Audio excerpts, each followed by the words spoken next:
basketball at AmericaFirst.com. This is your home for the best local and national sports conversation. KALL North Salt Lake, KXRK HD3, ESPN 700 and 92.1 FM.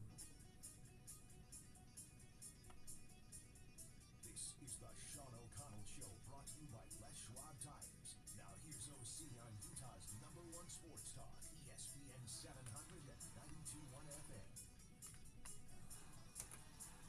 Mike is hot.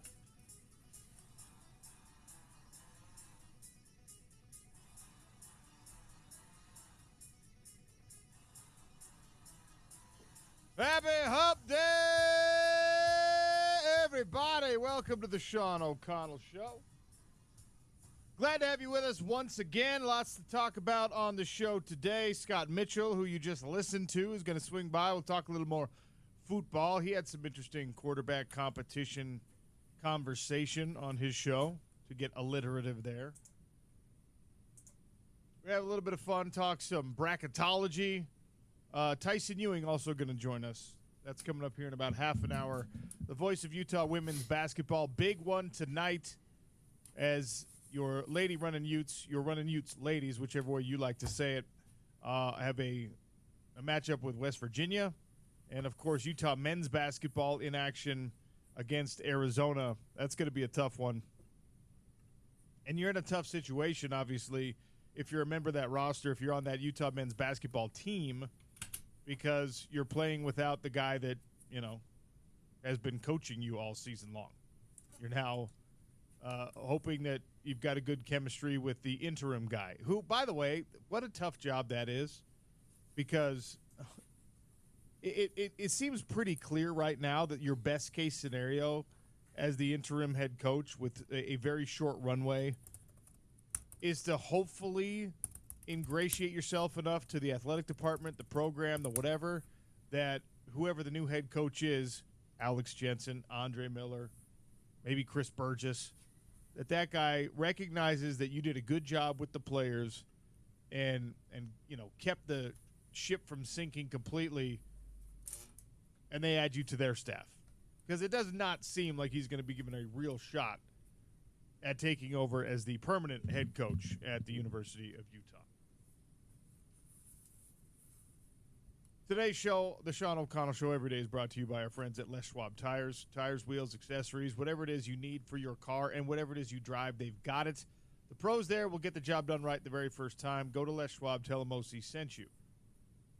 My guy Zach behind the glass today, producing in his Drum and Feather Utah sweatshirt. Well done, sir. I'm a Drum and Feather loyalist. Oh, same. I like the interlocking U, but the Drum and Feather is where it's at for me. Yeah, and I'm growing up, like, I was always used to the Drum and Feather as well, not the interlocking U. I was kind of surprised that he did the interlocking U on the field and stuff, but it looks really clean either way. There's political and, you know, whatever reasons for why they go with the interlocking U. The interlocking U, by the way, is 1,000 times better than the block U. The block U had its moment actually during some of Utah's glory days when they were flexing a little bit of a rebrand with Urban Meyer's arrival and all that kind of stuff. You know how I think it was Keith Van Horn spearheaded the fundraising for the Fieldhouse roof to say Utes on it? Yeah. We need someone to do the same thing. Maybe this is my job. Maybe this is something that I need to do. We need to get the block U's off the stadium and off the backside of the video board. We need to turn those into interlocking U's, or better yet, Drum and Feather logos. I think you're probably going to, because you have to appease, all of the university president types, the chancellor types, the sensitive academic types, you're probably going to have to go interlocking U. They're probably not going to let you do a Drum and Feather logo, even though the Ute tribe continues to and seemingly perpetually will sign off on the use of the Drum and Feather and the use of the moniker. Let's start that fundraiser today, okay? Putting it out there. I was not planning on it today, but let's do it. Let's make that an initiative today. Let's get a little GoFundMe going, and it's a new part of the remodel for the stadium. All right, you're going to get new Wi-Fi. They're going to find a way to smooth out the congestion in the concourses, and better yet, the towers and the backside of the video board, instead of being a block U, are going to be interlocking U's at the very least. At least give me like one drum and feather. Yeah, at On least. one, do the interlocking U on the south tower and the drum and feather on the north tower or something like that. Come on, people. Let's start it today. All right? We're feeling ambitious. We're getting it going today. I'm not nearly organized enough to actually pull this off, but some of you might be. Somebody out there might be. And I will continue to at least verbally support you. 877-353-0700. Always a great way to get a hold of us. Wanted to talk a little Utah basketball today. I attended the Utah Hockey Club matchup last night. Awesome win over Chicago. It stirred the echoes of the first home game, right? The Chicago Blackhawks were the first home opponent for Utah Hockey Club. They came back in tonight, and once again, a Utah Hockey Club win as they try to climb into realistic playoff contention. Plenty of hockey left to play. You can see the difference that is made when this roster is healthy, when you're not asking people to skate too much. By the way, Clayton Keller, your best player, scored the first goal last night. Your team captain, he was playing through something. Even after 10 seconds after I say everybody was healthy, he was probably not injured, but he's hurt. He's not feeling 100%. I'd like to talk to Clayton and hopefully get some honesty about what's bothering him. But you know how it is in the NHL. Upper body, lower body, and these hockey players are not going to miss time for anything other than a pretty severe injury. So hopefully whatever discomfort he's experiencing is not long-lasting. But 2-1 victory for Utah Hockey Club. As the Utes are back in action tonight, again, a really tough game against a very good Arizona team. Couple of questions popped to mind. I had more conversations yesterday off air, and this one actually, one of my good buddies, I'll call him a good friend of mine, who's one of the all-time great players in the organization. Josh Grant had some, you heard him on Spence's show, and he has some strong opinions about Utah basketball. Rightfully so. He's invested a lot of his life and a lot of his effort and a lot of his attention in running Utes basketball, even after he stopped playing. And there's the sentiment, right, and we've talked about it, and I'm guilty of it, and we've perpetuated it, that right now the roster is under-talented. And right now the roster, you have to make some strides in recruiting the same way you've got to make strides in execution, X's and O's, player development, all those kinds of things. And you always want to be able to say, well, this coaching staff, whoever it is, Craig Smith, Larry Kraskowiak, whoever, they maximized what they had. They got the most out of their players. That's one of the reasons that Kyle Whittingham has been on the hill for going into his 21st season as head coach, because he built a reputation as being a guy who gets the most out of his players. And we were wholly unconcerned for more than a decade, and pretty much still are unconcerned, that Utah doesn't get the same kind of player that USC got. Doesn't get the same kind of player right now that Colorado is getting, either in the transfer portal or mostly in the transfer portal, because Dion won't leave Boulder to recruit high school kids. But still, the point stands. You're not bothered when Utah's recruiting class, comes back ranked like 9th in the Big 12 Conference, 6th in the Big 12 Conference. Do you feel better when it's higher than that? Sure. Do you like it when you see that they're, instead of being like number 41 in the nation, that they're cracking the top 25 in the recruiting rankings? Of course. But it's not a requisite. None of us get up in arms like an Ohio State team would, like an Oregon team would, like a USC team would, if they were given the 35th ranked or 45th ranked or 52nd ranked recruiting class in the country. None of us get bothered by it because there's a certain amount of trust that Kyle Whittingham has identified talents that are underrated. Kyle Whittingham and his staff have found guys that have no stars next to their name, or 2 stars next to their name, or 3 stars, but they should be 4 or 5 star guys. And they're going to turn into that, as long as they stay in the program, they're going to turn into that at the University of Utah. Now, in more recent years, of course, you've had the Fanos and you've had the Lander Bartons, and you've had the Clark Phillips, and you've had the Jack Tuttles, which of course didn't work out. But you've landed some of these big fish, of course. Still, you got really good players on this team that maybe were highly sought after within the confines of our state borders. Maybe BYU and Utah State really wanted them, and you beat them. But you didn't have to compete with Oregon and USC and Ohio State on every recruit. That's a tough thing to do. And we don't get sweaty palmed about it with Utah football because we trust the player development system. And some of that trust, by the way, is eroding right now, not because we don't think the coaches can do it anymore, but because we fear that the coaches won't have an opportunity to do it, won't have enough time to do it, won't be able to keep them on the roster long enough to do it because of what the transfer portal has become. So any compromise of that trust is not really the fault of the coaching staff itself or the fault of the individual talents or individual evaluators or individual developers on that coaching staff.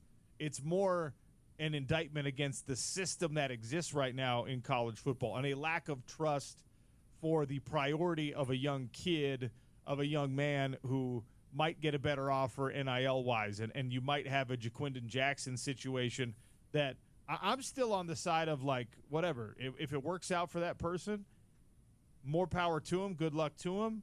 I want for Jaquindon Jackson to be happy, healthy, successful in his life because that's what you should want for most people. There was a feeling of betrayal for some Utah fans because Jaquindon Jackson's career was like it hit a roadblock at Texas. He wasn't going to crack the depth chart as a quarterback. And then it hit another roadblock at Utah after he transferred here because he wasn't really going to be the guy at the quarterback position. And it was this coaching staff. It was Kyle Whittingham. It was Quinton Ganther. It was that group that was just like, you know what? Partially because of need, partially because of his willingness. So give the player some credit as well. But that player development thing, that talent recognition thing really played a factor. And he was able to resurrect his career. And he's going to get at least his cup of coffee in the NFL because they moved him to running back. And they said, what can you do for us here? I appreciate that. I acknowledge that. Most of you out there listening probably do. The perfect outcome is that he doesn't leave. He doesn't go to Arkansas. But, again, that's going to happen. And that probably compromises your faith and your optimism about recruiting classes in a way that is relatively new. And the reason I bring this up and I'm talking about football so much at the end of February is because this is exactly the framework that you have to, after some good conversations with multiple people, and my guy Josh Grant, who I'll shout out again, he said, you know, he's very realistic. He says, you're never going to have the kind of player that Arizona's getting. You're not going to get the player that Houston is getting. And I hate to say it, but I have to. You're not going to get the same raw talent right now that BYU is getting, at least not in the short term, because right now you're not throwing that kind of money around. I'm not going to let the conversation turn into an NIL discussion again. I do that too often on this show. But the reality of the situation is you're not going to have the elite roster in the Big 12. Even in the best case scenario, from a raw talent, NBA outlook perspective, Utah basketball in the midterm, short-term, long-term probably also is not going to have the same level of roster as Houston, Kansas, makes me sick to say it again, BYU, Arizona, maybe I'll leave out Texas Tech, Oklahoma State, teams like that, because I think you can compete with those guys, right? Yeah. But you're going to be at least outside of that top four. You're going to be at least below the 25% mark. You're not going to have you're going to be like 75th percentile from a recruiting roster star rating standpoint at the very, very best. Is that going to be enough for Utah basketball to succeed? For men's hoops at the University of Utah to return to prominence to be a program that makes consistent trips to the NCAA tournament? The answer to that question is yes, if you make the right hire, if you can find someone who has the basketball recipe version of Kyle Whittingham's Utah football program. Player development, patience, talent recognition, a little bit of a tweaking of roles, that kind of a thing. Is this guy, whoever it is, and I think it's going to be Alex Jensen. I will reiterate that again today. I think it's going to be Alex Jensen.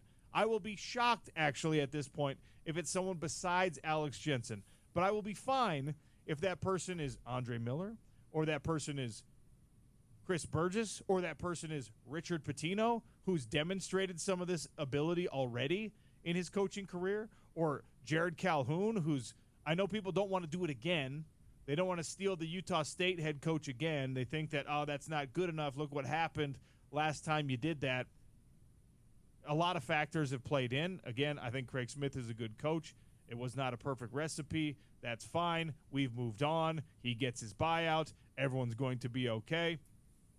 Whoever that coach is, whether it's Alex Jensen or not, has to do what Kyle Whittingham has done. Has to do what Mike Gundy at Oklahoma State has done football-wise. Has to continue to do things slightly differently than the cookie-cutter, by-the-book, well, let's just throw a bunch of money at these guys. Because I after the conversations I've had this week, guys, and knowing what the focus of the program, of the focus of the athletic department, and even knowing how desperately Mark Harlan and company want Utah basketball to get back to national prominence, there's a math equation here that we have to respect. You have to live in the reality that you're not going to spend as much on your roster, or on your coaching staff for that matter, as the teams I already mentioned. Arizona, Kansas, Houston, BYU. Can you compete with and beat and overspend compared to the next tier? I think yes. I think you get there. I think at some point Texas Tech and Oklahoma State are like, gosh dang it, now Utah's doing what we're doing. But they're in the world right now that Utah's in, where they're looking at Kansas and they're just going like, how did those guys screw it up? Yeah, same with Kansas State, too. They're looking at, well, not the same as Kansas State, because Kansas State is not the basketball blue blood that Kansas is. Yeah. Like, Kansas is the basketball blue blood. Kansas is the winningest program in college basketball history, right? Yep. So Kansas doesn't, like, Kansas State wants their football team to be good. Kansas State wants their football team to be the Utah football team, and Utah wants to follow that model as well. There's like that mutual respect. It's like, okay, we've always been this. We've always been this like bridesmaid sort of personality that quietly grew into the bride, that quietly became the program to be reckoned with in the conference, and never really got the respect that it deserved necessarily in the previous power structure. Kansas State was always doing really good things. Nobody, myself included, we never talked about Kansas State football the same way we talked about Texas football, Oklahoma football, etc. Even Oklahoma State football. We always kind of overlook Kansas State, so they have that chip on their shoulder because of it. Utah the same way when they were in the Pac-12 conference. And the accomplishments were similar, not identical, but similar. So Kansas State is a team that you can compete with spending-wise in basketball. Kansas State is a team that you can look at and say, all right, how are they finding ways to get hot? How are they finding ways every other year to be ranked? Every other year to be a conference tournament kind of surprise and maybe an NCAA tournament surprise. Kansas State is a team you can look at if you're Utah and say, yeah, we could do things better than them, at least in some of these regards. Now, Kansas and Arizona and Houston and BYU, and I think that's the whole list. I hope that's the whole list. Text me 877-353-0700 if I'm missing anything here.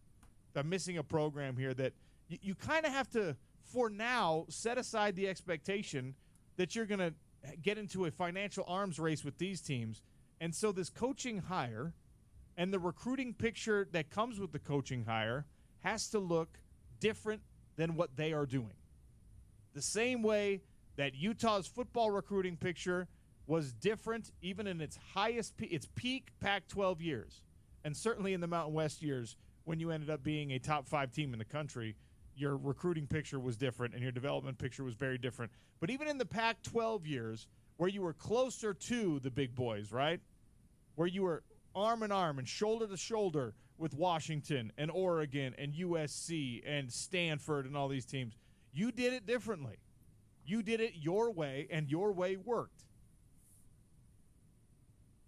Utah basketball has to find that coach, that culture, that recruiting strategy. It's different in basketball than it is in football. We talked about this on the show yesterday. What you're competing with is drastically different than what you're competing with on the football side of things. There are professional opportunities out there that, quite frankly, don't exist in the football world, at least for the first 3 years of somebody's college eligibility. There are significantly more international influences in basketball, and Utah has history with that. Going all the way back to the Majerus years, Utah has history with scouting, recruiting, maximizing, developing international talents. Shout out Hanno Metala. What's up, dude? Right? Like these individuals, the pipeline began a long, long time ago in college basketball for places like Utah, for specifically Utah, not just places like Utah, but specifically for Utah. And you probably have to get back to more, not even get back to it because you haven't gotten away from it, but you have to lean into that. Like all the way super hard, lean into that. Because the bandwidth of the big time, the blue blood programs is now with the availability of the internet, like you're not finding diamonds in the rough very easily. The diamonds aren't in the rough anymore. There's it's big business now for people in every country, every corner of the globe to identify athletic talent. I mean, for hell's sake, Utah football has had punters coming from Australia for a decade plus now because it's business. It's big business. So the kid from Cameroon that used to just be like you had to get lucky and you had to have been in the perfect scenario to witness this guy putting his athletic displays, putting his athleticism on display, or hooping on some like grainy court in some far-flung corner of the globe. Now, there are people in every corner of the globe that are looking for that dude, and instead of having to go find him, those people are bringing him to showcase opportunities. They're bringing him to tournaments. They're bringing him to some middleman who's going to find an AAU spot for him and a visa sponsorship and whatever else. So it gets harder, but you got to be able to put in the work with this new coaching staff. And, of course, that ends up being another financial commitment, another time commitment, etc., which is why the Alex Jensen, the low-hanging fruit, the Andre Miller low-hanging fruit, I love those guys. But you really have to audit whether or not they are prepared for that sacrifice. They are prepared for that level of commitment to building this roster. Yeah, and being prepared to create a whole new culture for this team as well. And because you're not going to just pick up a phone and call the number one player in America or the number one player in Canada and say, hey, I've got $5 million for you to come play for my team for a year in Salt Lake City. It's not a reality. It's not going to happen anytime soon. Not by every conversation that I've had, but it's not the only way to be successful. It might not even be the way to be successful.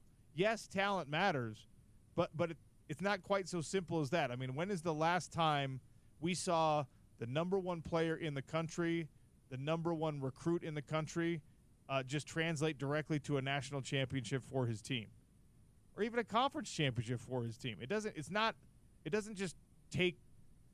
transactional relationship in football, basketball, baseball, soccer, any of it. It's not that level of simplicity, not yet anyway.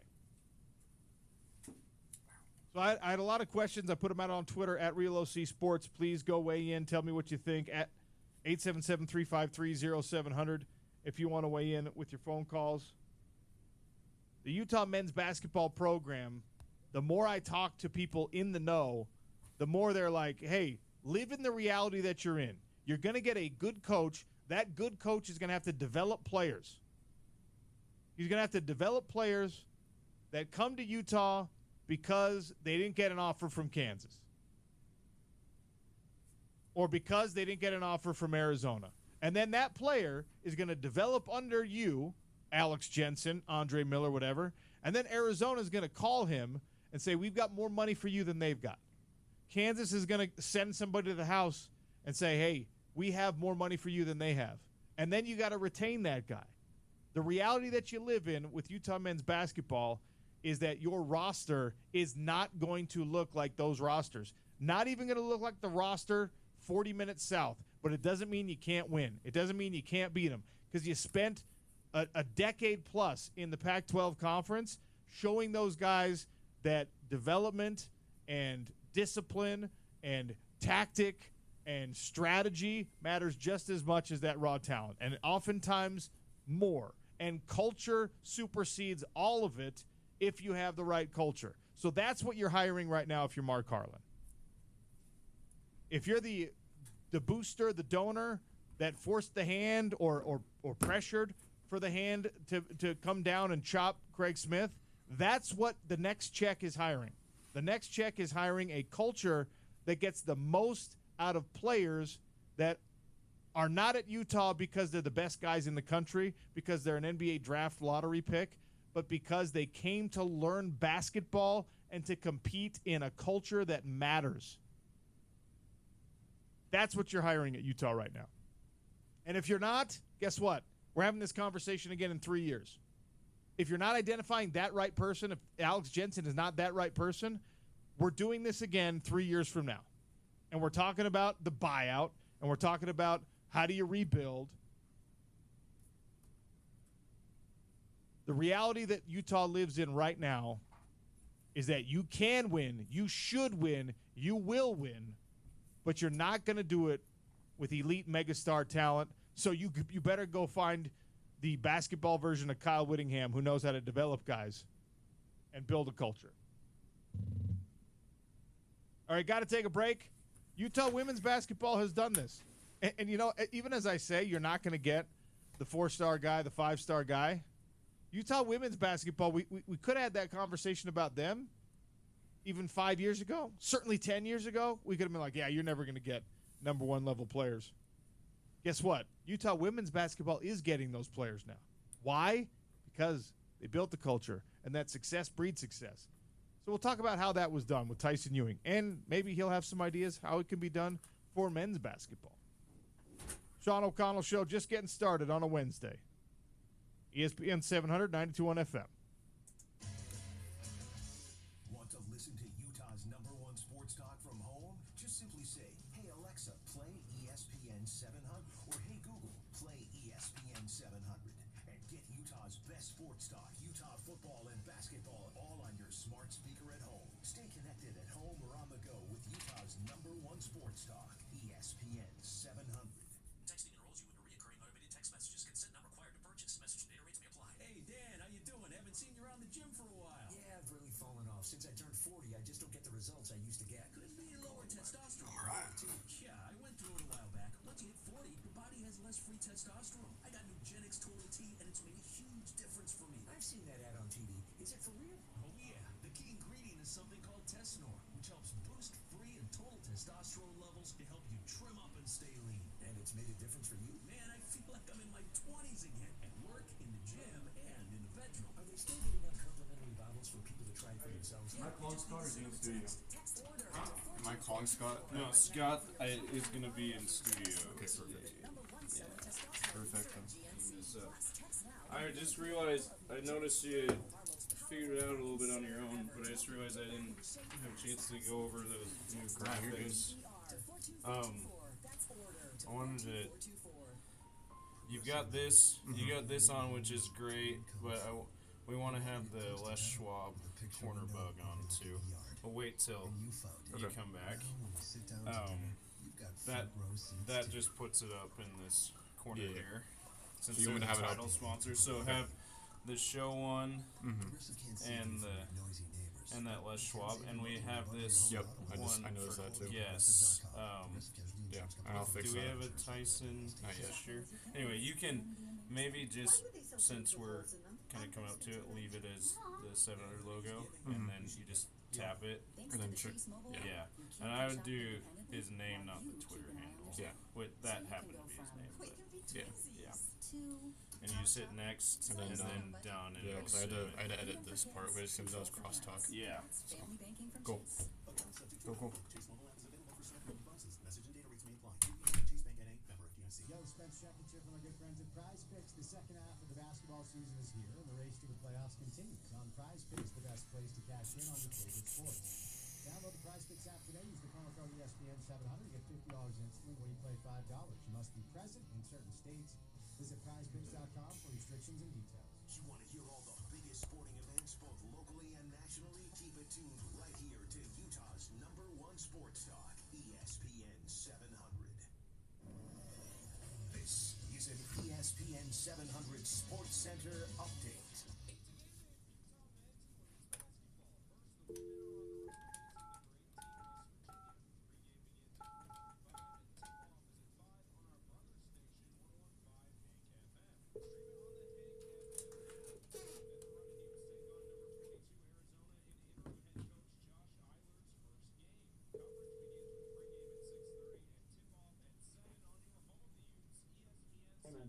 What's up, Tyson? It's Zach. How are you, dude? Good. How are you? Good. You want an intro song or anything, or nah? Good, dude. You just do what you want to do. What you need to do. Gotcha. Ready to go? Yep, I'm ready. Beautiful. And I'm producing for you tonight, by the way, and you're on Hank FM. Just a reminder. Love it. Love it, love it, love it.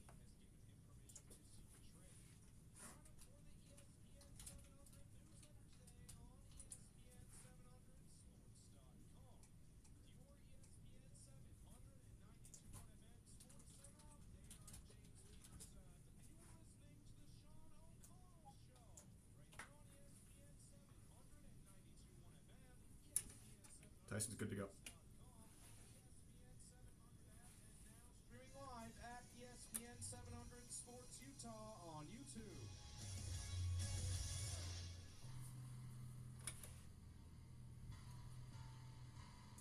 You're listening to the Sean O'Connell Show from the Murdoch Hyundai Studio of ESPN 700 and 92.1 FM.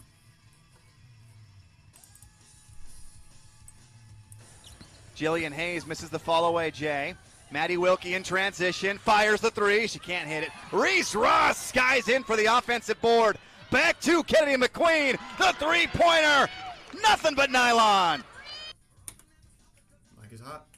Kenny McQueen three-pointer against Cincinnati. That's Tyson Ewing on the call, courtesy of the Utah Sports Radio Network. Tyson Ewing, kind enough to give us a few minutes today on a game day. Utah in action against West Virginia. You can hear that on our brother station, Hank FM 101.5, 5 p.m. Mountain Time tip for your Runnin' Utes ladies against West Virginia. Tyson Ewing, welcome to the Sean O'Connell Show once again. How are you? I'm amazing, sir. How are you? Doing all right. What is the West Virginia Cincinnati swing like? Oof. Well, I'll tell you. Cincinnati, we flew in on Saturday, and nice quick little visit. It was nice, beautiful weather. Loved the weather outside in Cincinnati. As soon as the game was over, we actually stayed the night in Cincinnati and then made a quick little 45-minute flight to Morgantown, and been hanging out ever since, sitting on the river right now, getting ready for the game tonight. All right. So we talked about this when the Pac-12 conference was dissolving, and the reality of these sports now having to make trips to Cincinnati and to West Virginia. And I immediately said, it doesn't matter for football. Football, that's a once-a-week thing, and it's not even once a week because you're obviously playing some home games. So you got to make like 6 trips a year. Basketball's different. Certainly the non-revenue sports are drastically different. But does it feel – I know you're not one of the athletes necessarily, but there's some rigor to preparing for this job, and I know you have other things that you got to do while you're on the road as well. Is it harder significantly when you're talking about going to Cincinnati and West Virginia instead of, like, I don't know, Tempe and Tucson? I would absolutely say yes to that. Because, I mean, first of all, even though it might not be a drastic change, a 2-hour time difference, there is a lot of change to that. And it takes a little bit of getting used to, especially when you're an athlete. Obviously, like you said, I'm not an athlete, so I don't have to necessarily adjust to it. But for an athlete to kind of get used to this change, definitely it does take a little while to kind of get used to it. And, you know, I could only imagine being a school like UCLA, who has to travel literally across the other side of the country to go play a team, you know, like they have to in New York City or something like that. But this is certainly different. And I think that the players have adapted well to it, at least from the offset, seeing this from myself. I can obviously say it from the players' perspective and being up close with them, that they've adapted extremely well to it. But no doubt about it, it definitely plays with your head a little bit. I was worried about how when you stated that this is certainly going to be a change for them, and when these smaller programs, or when these programs like basketball travel East Coast and have to travel so much, that it definitely does play into it. I would definitely have to say that going into these games, their bodies are a lot more tested just from the travel perspective. They were on a plane for 3.5, 4 hours, and then have to, you know, prepare themselves shortly after to get ready to play. Another trip, short, only an hour, to come to West Virginia. But even still, it's challenging. We didn't have to go to Orlando this year. That's going to be something that we're going to have to probably do next year, but definitely different. Not sure, especially the players that have been around for a long time, how they like it.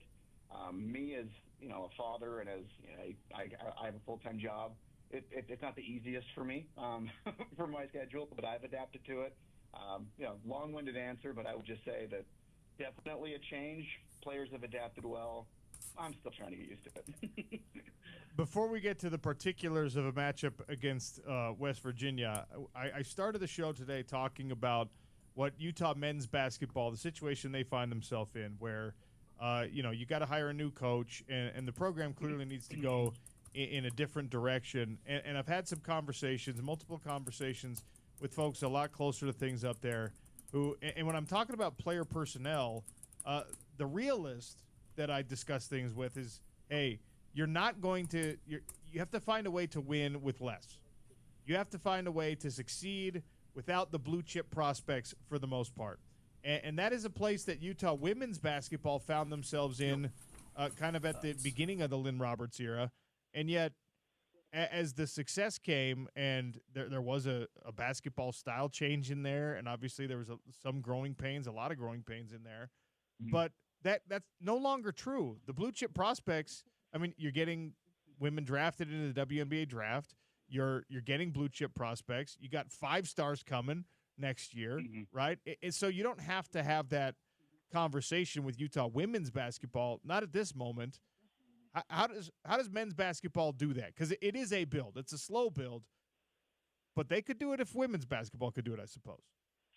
I absolutely agree with that. I mean, first of all, Utah does have a significant advantage to a lot of schools. I mean, just when you look at the practice facility, we actually had the chance to go and see West Virginia's practice facility yesterday. Excellent, by the way.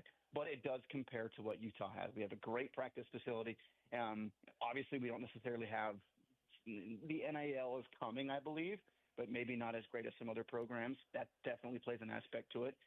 But then, obviously, for Utah, the style of play change is what really started to attract all these new recruits. I mean, we're going to have the highest recruiting class of all time coming in next year. Like you stated, 5 stars coming in. She's actually playing in the state championship game a little bit later this week. She's excellent, by the way. Has a Euro step that I cannot wait to see game in and game out. And then we have a 4-star in Oklahoma as well, another 4-star in Illinois. But going to show you that this style of play can attract players that want to play in a team style type offense. Do I believe that style could thrive in men's basketball? 100% yes. Obviously, You have to bring in the right personnel, whoever that person might be. We have no idea who that's going to be at this point. But I do believe that as that changes, maybe as there's a slight culture change, you might see some more higher recruits being attracted to the University of Utah. But everything is already, in my opinion, in place at Utah. Like I stated, with the facilities, you got great fan support. The NIL is coming. All those things, I definitely believe, is something that can attract great recruits, but it is a process, and it's a process that takes some time to build. To your point, it took Lynn 6 years probably to really get comfortable with finding the recruits coming in year after year. But once she did, obviously things have been thriving here. Utah on the women's side on the brink of joining the NCAA tournament for the 4th straight year. So I definitely feel it takes some time, but definitely possible that eventually men's basketball will be able to do that same type of thing that the women's side did. All right, let's focus on these running Utes ladies. Tyson Ewing, our guest here, play-by-play voice for Utah women's basketball. You can hear him calling the game against West Virginia tonight on our brother station, Hank FM 101.5, 5 p.m. Mountain Time tip for this one. So disappointing, frustrating one against Oklahoma State, a ranked Oklahoma State team. No shame in that, but you never want to lose on your home floor. Big bounce-back win, 92 points scored against Cincinnati. How do they keep that momentum going against West Virginia? I'll be the first to tell you, this is going to be a very challenging game, West Virginia tonight, I should say. The style of play that West Virginia plays is like no other. There's no other team that plays the style that West Virginia plays. They rank number 2 in the nation in steals per game. They rank number 2 in turnovers forced per game. This is a team in West Virginia that forces nearly 24 turnovers a game. At home, they are 15-0 this year, so they have not lost. Looking to go 16-0 tonight. They've won by an average of 31 points per game on their home floor. They're about 20 points per game in conference play. And going back to that turnover number, during conference, they're forcing opponents to turn it over 21 times in their own floor, a total of 28 per game as a whole throughout the season. Obviously, they played some not great opponents to begin this year, so that is where that number is skewed a little bit. So this game is going to be a challenge for them, but this is a momentum builder. Yes, Utah did get a huge win over Cincinnati to where they really focused on offensive rebounding and taking those three-point shots. Just 15 combined threes by the 3 shooters for Utah, and Kennedy, Gianna, and Maddie. Obviously, tonight's focus, and we were at practice yesterday, and they spent a good hour and a half on press breaking, because this is a team in West Virginia that will full court press the entire game. Miley has stated that the student section wears shirts that say Press Virginia. So we know we're going into a difficult environment tonight. But I feel if Utah can keep those turnovers low, if they can continue their momentum of rebounding the basketball and getting good looks from the outside, then this is an opportunity for Utah to end the winning streak at West Virginia, have a lot of momentum going into Saturday's matchup with BYU, but more importantly, heading into next week's Big 12 tournament. How many of Gavin Peterson's players are, I guess, adept enough ball handlers to bring it up the floor against such an aggressive press? Well, you have Inesh, obviously, is the player that can. She's faster than anybody else on the floor. She might have some competition tonight in JJ Quinterly, but she's the fastest player game in and game out. Gianna is capable of doing that. Kennedy is capable of doing that. But I think the big key in this game is going to be moving the basketball as quickly as you can before traps come, because the second that a player touches the ball, they're going to double team you every single time. And in years past, this is a team that has struggled whenever they get double teamed. So the key, and obviously, like I said, in practice yesterday, being able to see this up close and in person, the key was to get the ball out of everybody's hands as quickly as possible. Ball movement's going to be key in this full court press, and then leading into the half court offense. So the players take it one game at a time. The coaches take it one game at a time. We don't have to. West Virginia, and then, of course, BYU for senior day. And after that, it is tournament time. This BYU matchup, what's it going to look like? Well, I will tell you, this is a BYU team that is struggling right now, a team that has not reached expectations going into this year. They do have a fantastic freshman in Delaney Gibb, but that's about it. I'm going to be brutally honest with you there. I know that there's a lot of A lot of focus on BYU's point guard and Amari Whiting, but she has not really lived up to expectations. She did come off a career high in last night's loss over Kansas, but Delaney Gibb is their story. I will tell you the way that Utah played them the first time, I believe is sustainable, but obviously BYU played extremely tight with Utah in that game. Frankly, I want to see Utah come out on fire against BYU, and I want to see this game over by halftime, if I could be brutally honest. I think that would be awesome to see. Of course, Ute Nation would be extremely happy with that as well. Let's go. Oh, that's the kind of high-minded sort of borderline arrogance I'm looking for. You know what I mean? Like, we only need to play a half game against the in-state rival. I like that. I love it. I mean, again, this is this Utah team has shown that they can shoot the ball extremely well and shoot teams out of games by halftime. And if this is a game that they can do that, I want to see it. And I want the game to be done by halftime. I want us to be talking at halftime. All right, what can Utah do to just kind of get ready for the upcoming Big 12 tournament? That'd be great. So, appropriate of nothing, really. The social media team does a great job with Utah women's basketball. And I saw a post this week. Who knows if the algorithm was giving me the current stuff or something that was a little bit older. I don't know. I don't pay close enough attention. But they were asking all the Utah women's basketball players about sort of the signature dish of their home, right? Yes. And great stuff. So two-part question. What is the signature dish in Morgantown, West Virginia? And if I'm giving you that question, what's Tyson Ewing's signature hometown dish? Oh, my goodness. It's funny that you asked that question because they asked that question coming out of practice yesterday. Okay, and good. So it was current stuff. Yes. So, you can kind of see me holding the door in the background. And the whole time I'm holding the door, I'm actually thinking, I'm like, what in the world would I say to that? Well, I'm from a small town in Utah, Morgan, for those who might know where Morgan is. Oh, yeah. And, I mean, it's small town farm community, but my mother was an excellent cook. She would cook so many hometown meals for us. But the one thing that always stuck out to me, obviously funeral potatoes was the really key dish for Utah. I personally like the scallop potatoes, like cheese and those type of potatoes. But if I had to give a signature dish from Utah, like I said, I was thinking about this the entire time yesterday. I was waiting specifically for Kennedy McQueen to give her answer. She was the last one that actually gave that answer, and she didn't say it. I thought for sure she was going to say those funeral potatoes, but she ended up not saying that.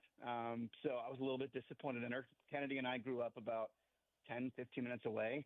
But Kennedy, what are you doing? Well, as far as Morgantown, I don't really know. I had a prime rib the other day. Oh, that's good. Here in Morgantown. That's tasty. But it looks like a pepperoni roll is considered to be West Virginia's official state food for whatever that goes for. I just did a simple Google search, and that's what a pepperoni roll. So there you go. That makes no sense to me. Pepperoni roll. Pepperoni is like an Italian thing, I thought. Anyway, okay, funeral potatoes with the cornflakes on top, or no? Yes, absolutely. Okay. 100%. All right. Okay. Yep. Have a great call tonight. Thanks for your time.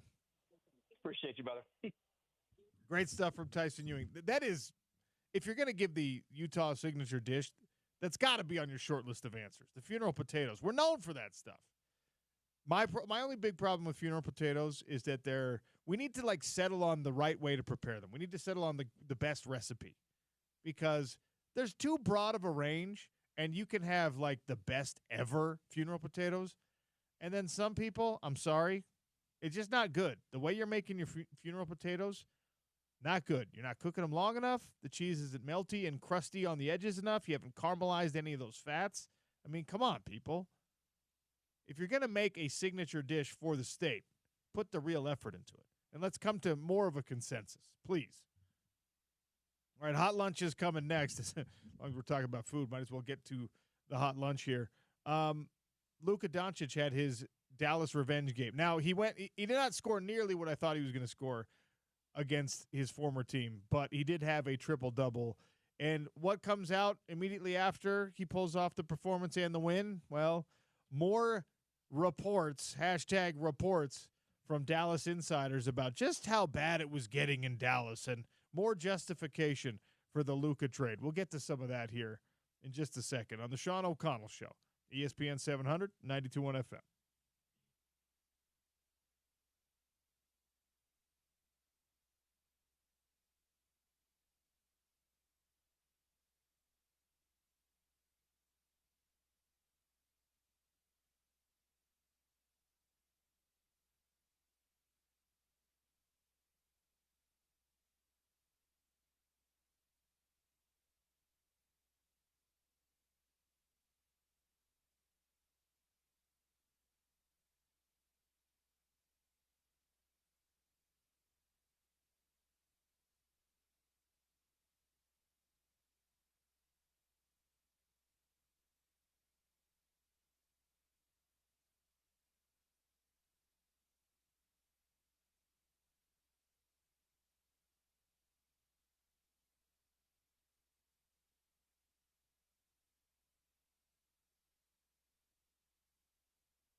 If you can listen to this song without at least like tapping a toe, bobbing your head, you're not my kind of person, all right?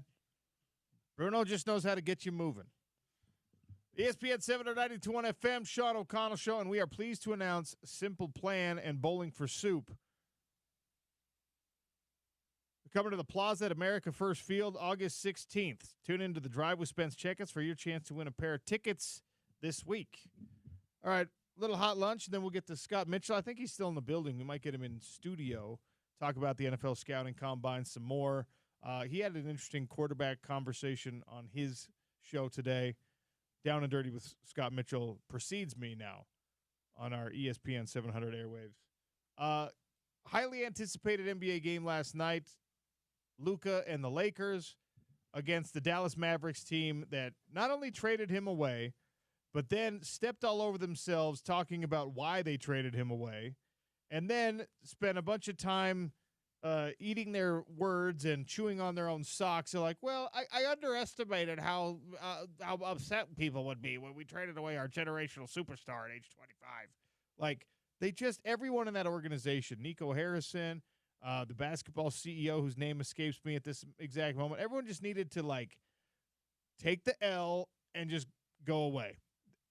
I saw a graphic. This can't have been real, because it came from social media, but it was attributed to the broadcast itself, where they do this thing where, you know, the little header, the little bottom third, the graphic underneath the image of someone, it said "fleeced by Rob Pelinka" when they showed a picture of Nico Harrison. They all just needed to stay out of the headlines and stay out of the public spotlight, especially after AD went down, making that trade look just so abysmally bad. They just needed to be quiet, and none of them did. And they're still not doing it because they're taking a more indirect route now, talking to reporters who, after Luka Doncic goes for a triple-double,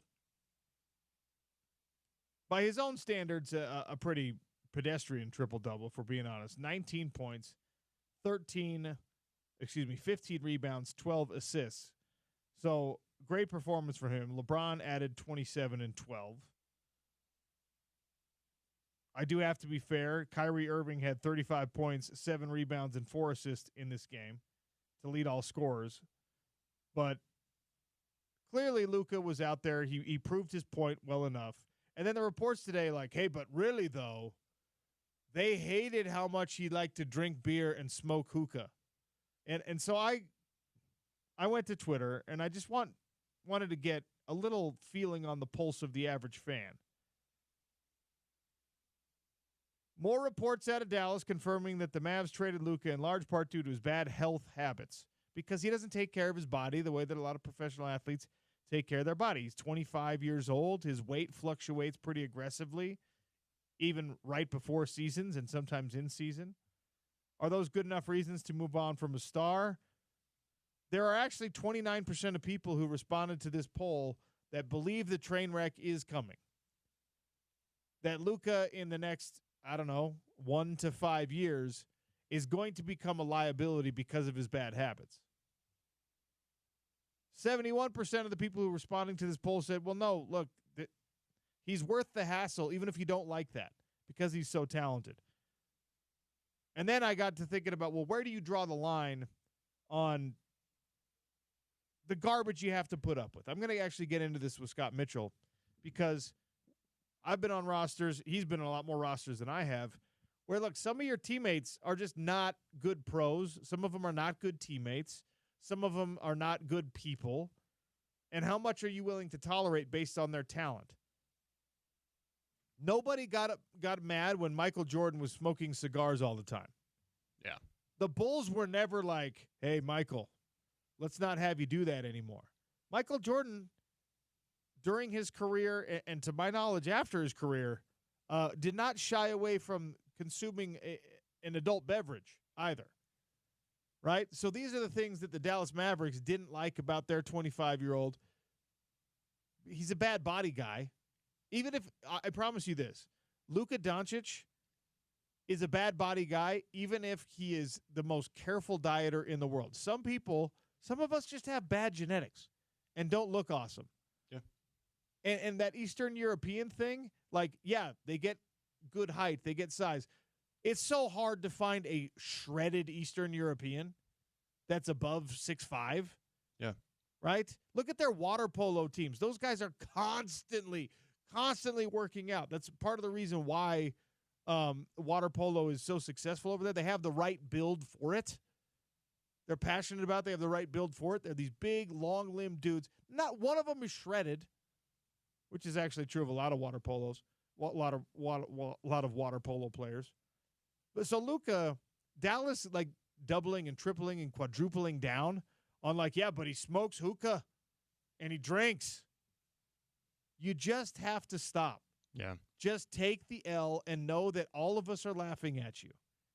Because if you want to, you can come back if in 3 to 5 years Luka has fallen off the wagon and his bad behaviors or his less optimal behaviors become real problems, then take your victory lap. Stand on your mountaintop and crow about how I told you so. This is why we had to move on from him. But until it actually becomes a problem, you look stupid the more you say this stuff. No, Even when you're talking to like reporters behind the scenes about it so that they leak your message, you still look stupid. Agreed. I agree. There's not one person watching NBA basketball last night, watching Luka put up a triple-double on his former team, going, oh, yeah, you could tell that guy smokes too much hookah. You could tell that guy has too many beers. Like LeBron might feel that way about him. He might be looking at his new teammate and just being like, man, kid, you got to stop doing this. But for Dallas to say that's why we traded him and to keep saying behind the scenes and to keep saying in NBA circles and all the coded language that you get, stop. Nobody draws the line at beer and hookah when you're that talented.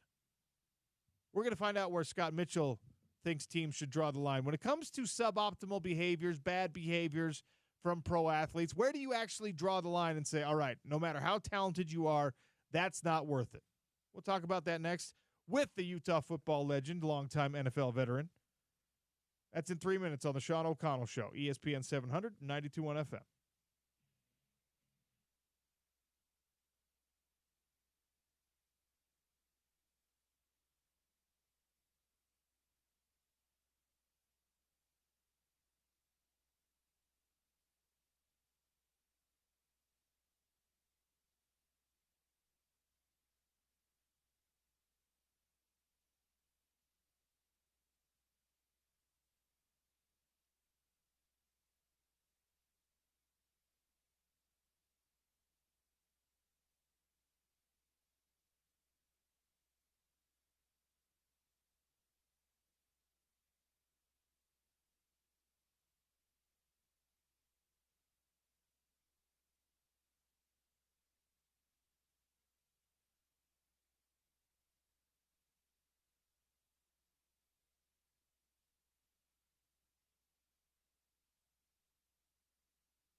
Joining us now on the Sean O'Connell Show in studio, in our Broadway studio. So tune in for the stream on YouTube.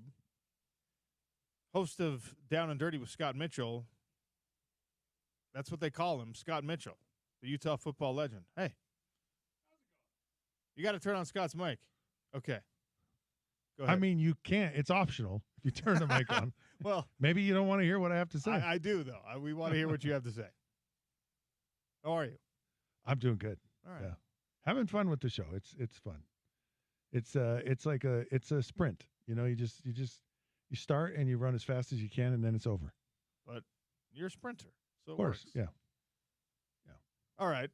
So I want to bring you into the conversation we were just having during the hot lunch, which ends my first hour. This Luka thing. Look, it stole all the headlines for good reason when it went down, and Dallas, for whatever reason, continues to talk about. And when I say Dallas, I mean like people in the organization seem to be insistent on just not letting it go away, not letting people stop talking and pointing their fingers and laughing at them. And now it appears that they've taken to the strategy of leaking things and talking to reporters so that the reporters put out the messaging.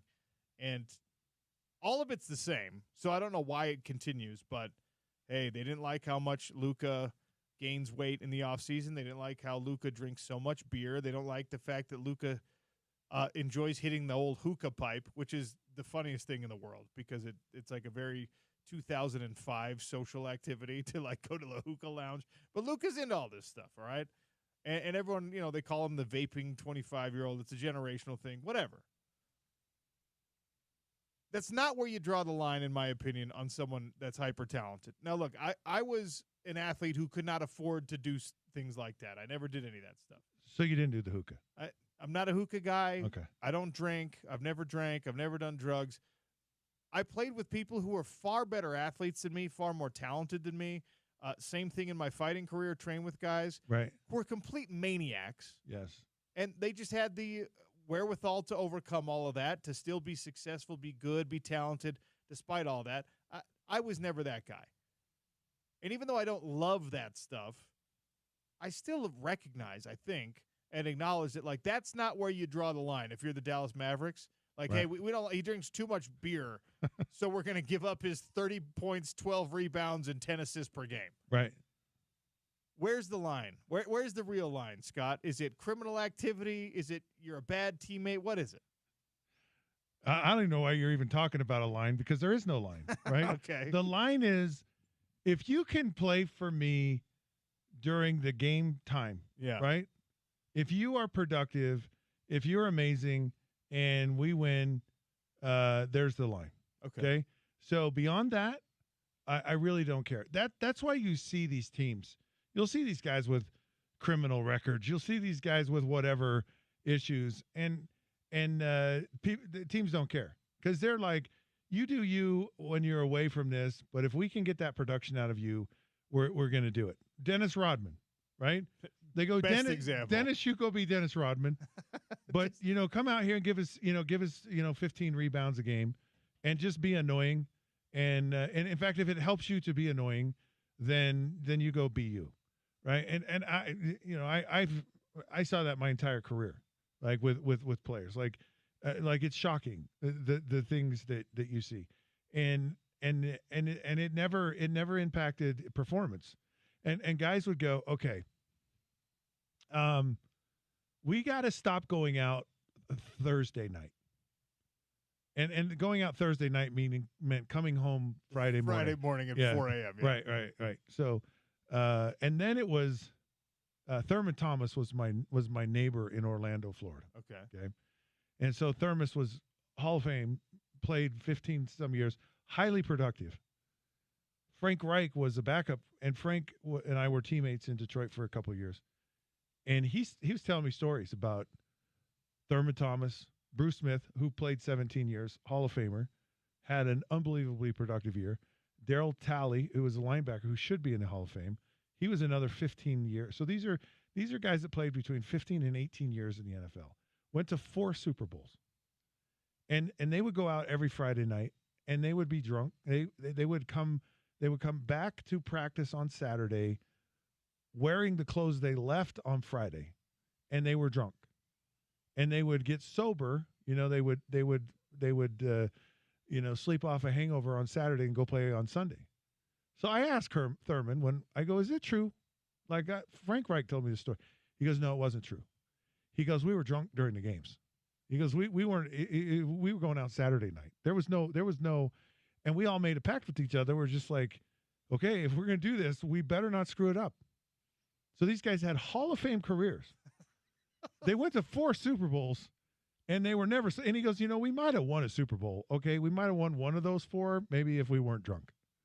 That's right? insane. Well, I know that's what I'm saying. Like the line, like Luka. If teams don't care. Like if you're productive, they could care less. But weirdly enough, they did. Yeah, I just have to believe something else. Something else. That thing makes no sense to me. None. And I talked about it earlier, and I was like, and I took a different angle. I was like, maybe the league feels like the viewership is down. We got to create some interest. LeBron's our biggest player. Luka's a really big name. And maybe the league went to Dallas and just said, you're going to have to take one on the chin here. And let's just because the Lakers always get the good players. They got Shaq, they get Kobe, they get Matt, they get on it, they get LeBron, they get and it's because the Lakers move the needle. And I'm it's my own conspiracy theory. I don't know anything. I don't reject that theory. We talked about that a little bit when the trade broke. Like it is the second biggest media market, and obviously you need a succession plan from a player standpoint for when LeBron hangs it up, maybe this year, maybe next year, maybe the year after, or whatever. And of course, if you're looking around and you're saying, all right, well, whose hand can we force here? The owner just acquired majority stake in the Dallas Mavericks. If you're going to flex on anybody, if we're going to really lean in to the conspiracy theory, if the other owners and if Adam Silver can call anybody in the ownership group and say, you're going to have to take this one on the chin, it's Dallas who just made new the ownership transition. New ownership, just like, welcome to the league. Yeah. This is going to suck for you, but this is the cost of doing business. Here's your initiation into the NBA. This is hazing. You got to give up your best player, okay? I mean, I don't fully reject that, but even if it's like half and half, even if they didn't really want to and their hand was kind of forced, the fact that this is the continual story they trot out, like say something else, injury concerns, say something else, but just like he drank too much beer. After we have the video of Nico Harrison taking the beer out of his hand when he's celebrating a trip to the finals, like stop. Yeah, I don't understand when teams do a lot of things that they do, and there's a lot of times you'll get an owner or you'll get a GM and they'll get something in their mind, and once they get something in their mind, it just festers. Because I look at Craig Smith at the University of Utah. It's like, why did he get fired with time left on the season? It seemed like he upset somebody somewhere along the way. And maybe Luka, maybe this new owner wanted to have a relationship with Luka. And again, I'm speculating here, but there's something that gets in an owner's mind, a GM's mind, and then they try to look for supporting evidence. They try to find some, see that right there? Yeah. And so they build a case in their mind and they start making it out to be bigger than it is. And then they're so ingrained in this idea that they're not seeing reality. Like they're not seeing things through the right way that they have. Because I'll give you another example, and it's not as to such a degree, and it's certainly not about drinking. But it's a decision that an organization made to trade players. And you look at the Utah Jazz now, where they're in this rebuild, and you look at Cleveland with Donovan Mitchell, and the real possibility of Cleveland winning a championship, and you have to wonder if you're the Jazz, did we make the right decision on that one? Did we go? And I understand it's like, hey, we didn't have any assets. We gotta get assets. If you're gonna build, you gotta have assets. If you're gonna go. and they just said, yeah, we can only get to a certain ceiling. You know, maybe they said, yeah, we don't really like Rudy Gobert because he's French. You know, it's too French for us. And Donovan Mitchell is Donovan Mitchell went to country day school. You know, like he grew up with a silver spoon. You know, who knows the reasons? You know, they're just stupid reasons, and you make these decisions. The Mitchell one though is like, I don't know what you can do as a team when a guy basically says, "I don't want to be here anymore." Yeah, like Rudy, to my knowledge, hadn't done that. He didn't want to be here with Donovan anymore. Yeah, but they couldn't exist. They couldn't coexist, and that puts an organization in a tough situation. It's why they had to move on from Darren Williams, right? Because they couldn't stomach what happened between him and Jerry Sloan. Yep. And obviously the fan base couldn't either. So you had to move on. And I think you kind of had to move on from Donovan. And if you were going to have to move on from Donovan, then half the people in town were going to hate Rudy because you moved on from Donovan. So you probably had to move on from him too. But your point is well made, though. I think you get, and especially when you're a decision maker, when you're somebody that's like in the power structure, you get these little worms that then grow into big-time problems for you, and you are looking for confirmation bias. You are looking for something that supports your ideas. It's why CNN and Fox News exist on our televisions right now, because we're always looking for something that confirms what we already believe and makes us willing to shout it louder and louder. The fact that it happens, though, at this level in the NBA, and by the way, in the NFL and everywhere else, is pretty wild. Well, the problem with all of these is ego, right? Sure. The egos get so big, they get so out of control that they just go, look, I'm the head guy in charge here, and I'm going to do things. And it could very well be with Dallas that the new owner just goes, I want to make my own mark. I want to do my own thing. As we're having this conversation, for some reason, I keep thinking of Jerry Jones and Jimmy Johnson. Like, why in the world those guys did not stay together? And the reason for them to part was about as dumb as Luka going to the Lakers. I mean, the Dallas Cowboys could have been a dynasty strong all the way through the 90s, and they just blew it up. Like, they just absolutely blew it up, and they couldn't see how these parts that, you know, are so it's not like talent just falls off the tree.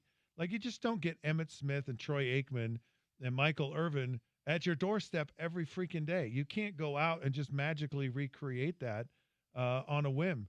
When you have these unbelievably talented players, you ride it. You exhaust it. You get every possible thing you can out of it. You go buy the beer, you know, for the guy if he's a beer drinker, whatever you do.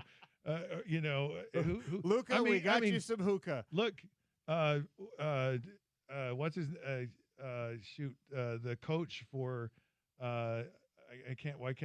Phil Jackson, he actually made Steve Kerr and Jed Bushler hang out with Dennis Rodman when he was on his escapades, because he didn't want him to feel alone and isolated, and he knew if Dennis felt alone and isolated, he wouldn't play well. So he's like, so Bushler and Steve Kerr had to stay up all night. Like, they sacrificed that sucks. So that Jordan and all the rest of them could sleep, and Rodman could. But the point was, he knew Rodman was amazing. He didn't care. I tell you what, didn't care. Do whatever you do, but go play for me.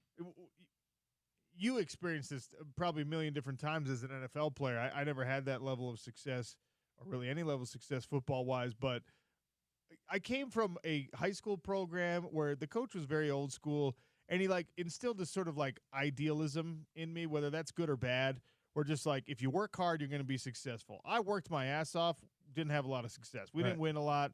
You know what I mean? I didn't perform exceptionally well, didn't get a scholarship, whatever else, but I still had that belief, right? When I went to college, even as a walk-on, if you work hard, then it's going to work out for you. If you show them how committed you are, you're going to earn a scholarship. That's what it's about. I still had that idealistic belief when I was 19 years old. And I very distinctly remember one of the first times I realized I might be slightly off on that was, early morning lift, and there was a certain player who was incredibly talented, who was rolling in from being out all night, smoking a cigarette outside, like leaning on his car, smoking a cigarette. And this is a person who is, I don't know, 21 years old at the time. Right. Why are you smoking cigarettes when you're Yeah. a college athlete, right? But he was your height, and he was broad shoulders, and he could dunk a basketball at 300 and something pounds. And I'm not going to tell you exactly who it was, but people could probably read between the lines. This was a member, an important member of a really great team who didn't have to do the stuff. He didn't have to work hard. He didn't have to follow the rules. Now, he had to show up, right? Because Urban Meyer was not the guy who was going to let you just skip workouts and still play. Yeah. So he had to show up, but he literally showed up reeking of alcohol and cigarettes, because I had just watched him smoke the cigarette. And then That's a combination, by the way. and then he sat on the bench for the entire lift, and every once in a while he'd lay down and pump out a couple of reps, and nobody bothered him. And that was one of the first times I was just like, oh, it's not just about doing things the right way. It also helps if you're built like that. I think one of the things that shocked me the most, because I look at a guy like Don Shula, right? A guy of integrity, Yeah. and and principled and driven and all this stuff. And I'm like, if Shula could sell his own mother and it would mean winning, he would do it. Like, he did not. We had guys that would fall asleep in the meeting, like the Marx brothers. They would literally have their sunglasses on, put their heads down on their desk, fold their arms, and sleep through the film session. And Shula would go, "You need to wake up and watch this." And they go, "Find me then, but I'm going to sleep." Because and Shula wouldn't. Like, he wouldn't. Now, if it was someone else, he would cut him off the team, but he's not stupid. Yeah. He knows where his bread is buttered. And so the integrity is about whatever helps me win. It's not about, are you a decent, good human being, and your alcohol consumption is at a low level. Here's where it's interesting. I put a poll question out. Where do you draw the line? Meaning you, the respondents. No matter how talented a player is, you're going to cut him. It's not worth it. Laziness and bad habits, 16% of the people said that's where they draw the line. So 16% of you out there are the Dallas Mavericks. You're willing to separate a talented guy from your team because you don't like his habits. 5.5% said excessive partying is enough. A toxic teammate, that's 58% of people. They don't want a toxic teammate.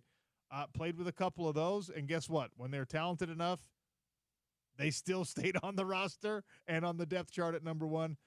Criminal behavior. I thought that would be like nothing else would get an answer, but 20, or like I don't know, 90% of people come in with criminal behavior.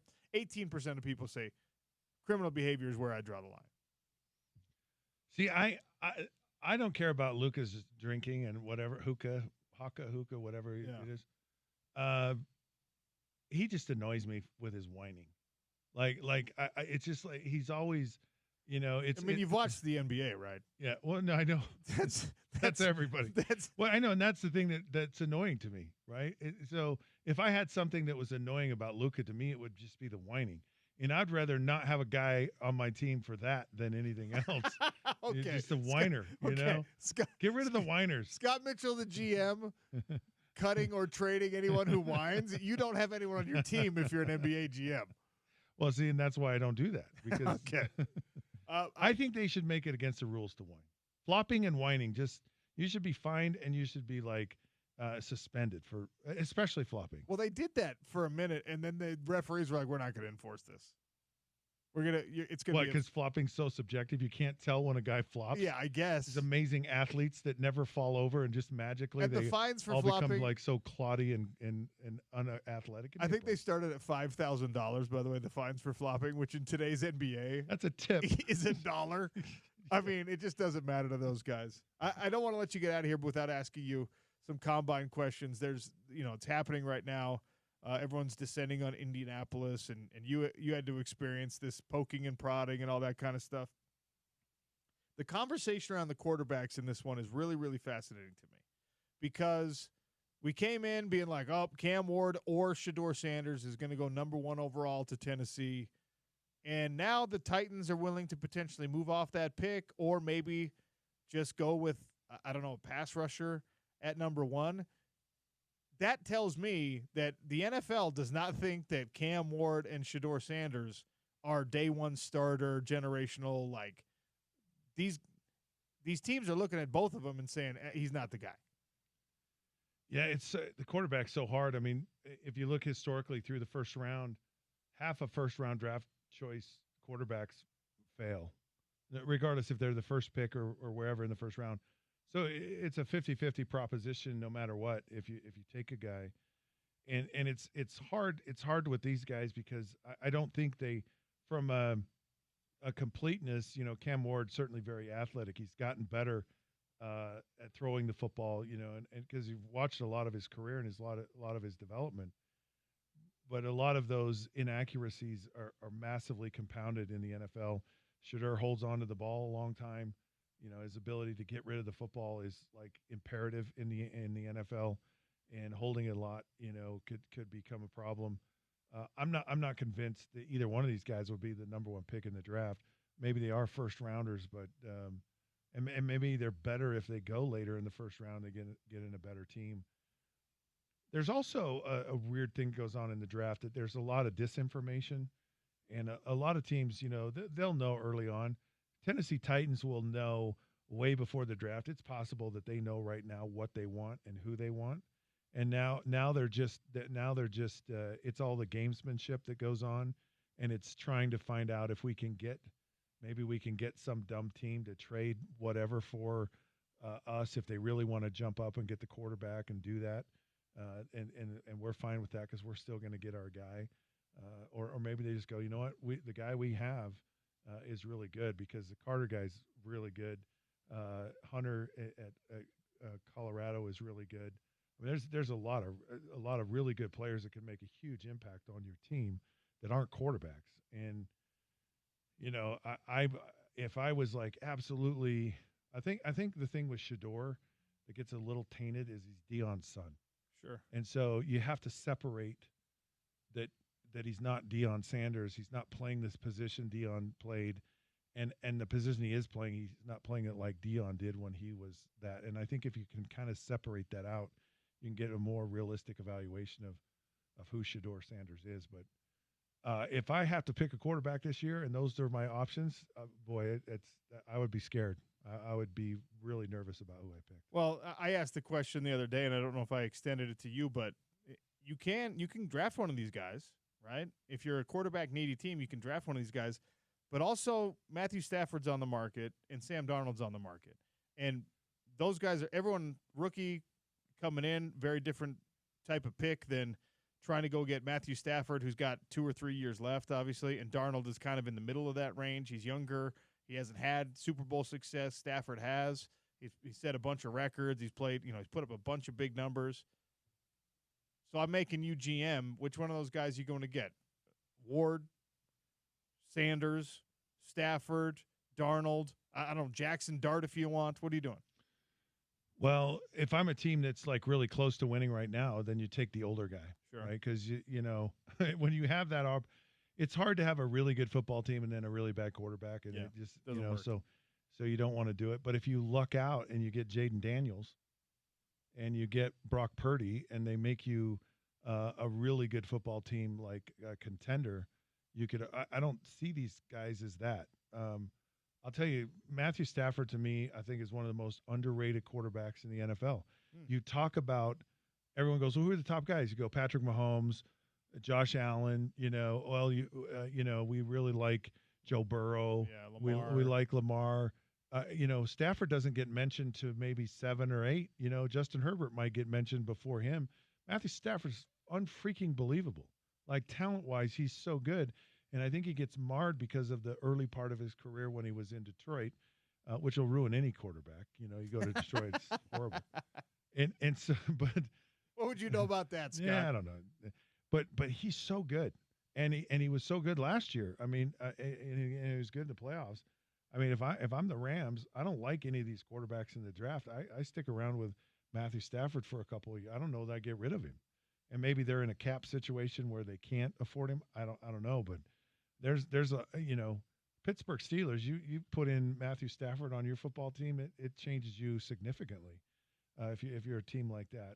So Now, Sam Darnold, look, if you show that you can play in this league, and that's what I think Sam Darnold did, fine, he wasn't great in the playoffs. I can show you every quarterback that's played in the NFL that wasn't great at some point in their career in the playoffs. And I like him because he's fought through some stuff. He's got some nastiness about him. He's got some edge, and you like that because it helps you play better. And so he's a guy, if I'm really close, he would be a guy. I don't know that if I'm the Minnesota Vikings, I want to get rid of him because I still don't know who J.J. McCarthy is. He's a hope, but if it's a choice between those two, and it seems like it is for Minnesota, I don't know why McCarthy. I guess because of the long-term return potentially, but like Darnold did a great job. And I'm partial to Darnold because of, you remember this. His first meaningful time for USC was against the University of Utah. Yeah. And he got demolished in that game. Yep. But he almost won the game for USC. He was a freshman. He was getting killed. I mean, this was an elite Utah defense, and they saw the freshman come in, and they were dialing up everything, and they were hurting him. They were hitting him. They were pounding him, and he was hanging in there and making throws. I was sad it didn't work out for him in San Francisco. Like, I don't think I've ever rooted for a USC Trojan more than I've rooted for Sam Darnold. But that's almost criminal to root. But I agree, and I love those comeback stories, and he just did an awesome job. He's still got to get in the right situation. You don't want to go to a bad team, but there's certainly a place for him, and wherever that might be, and he gets in the right one, continue to have success. All right, I got to let you go. We're way over time. You're the man. Appreciate you. Yep, always a pleasure. Tune in every morning here on ESPN 792.1 FM for Scott Mitchell on the Down and Dirty. That conversation is part of our Big 12 coverage brought to you by Mountainland Supply. Go to mountainlandsupply.com. Kevin Reynolds joins us from the Salt Lake Tribune. He put out a really in-depth, really interesting article about some failures of the BYU NIL situation as it pertained to football last year. We'll get into that with him next on the Sean O'Connell Show, ESPN 700, 92.1 FM.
three. That's a brief little highlight of Moet Mag, three-pointer against number 19, Arizona. BYU basketball on a hot streak right now. That sound courtesy of ESPN. Of course, one of the headlines coming out of that game was about student chants instead of just a strong performance. But we're going to cover all of it. Kevin Reynolds, kind enough to join us from the Salt Lake Tribune, covering BYU athletics and sports in general. Kevin, welcome to the Sean O'Connell Show for the first time. How are you? Yeah, thanks for having me. I'm good. How are you doing, man? I'm great. And I got to tell you, I got about, I don't know, an hour of content out of that article about the NIL situation with BYU football. Really, really fascinating stuff. How did this come across your desk initially? How did you find out about some of the issues that players were having getting what they thought they deserved?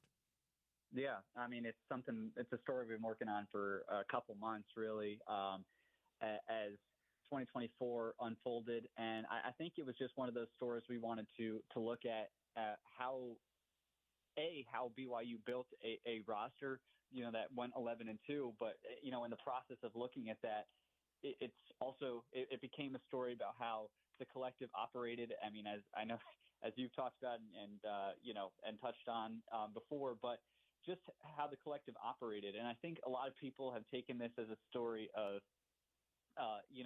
I've seen a lot of takes out there. Oh, BYU doesn't have money, or they have less money in the NIL operation than other schools in the Big 12. And I don't really think that's what the story was about. I think it was really about a story about how, the money was there, but how the money was allocated and the pay structure, and how the pay structure it was kind of cut for certain starters before the 2024 season, going back to that January meeting with Min Kim, the NutriCross CEO, and kind of how starters felt about that, certain starters felt about that. And so we can dive into it more, but that's kind of how it came about. Yeah, I mean, I did not come away from that thinking, oh, BYU doesn't have money.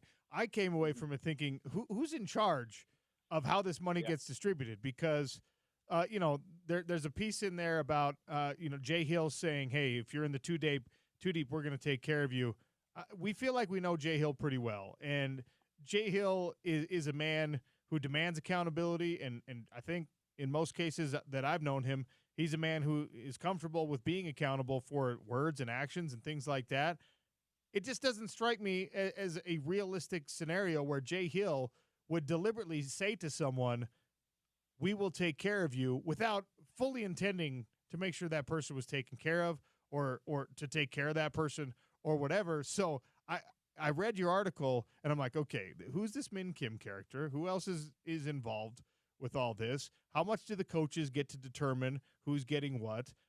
How often is it, hey, I want to take care of this guy, and they're just like, hey, sorry, no, we're taking care of somebody else instead. You were the one on the ground doing the Big J journalist work.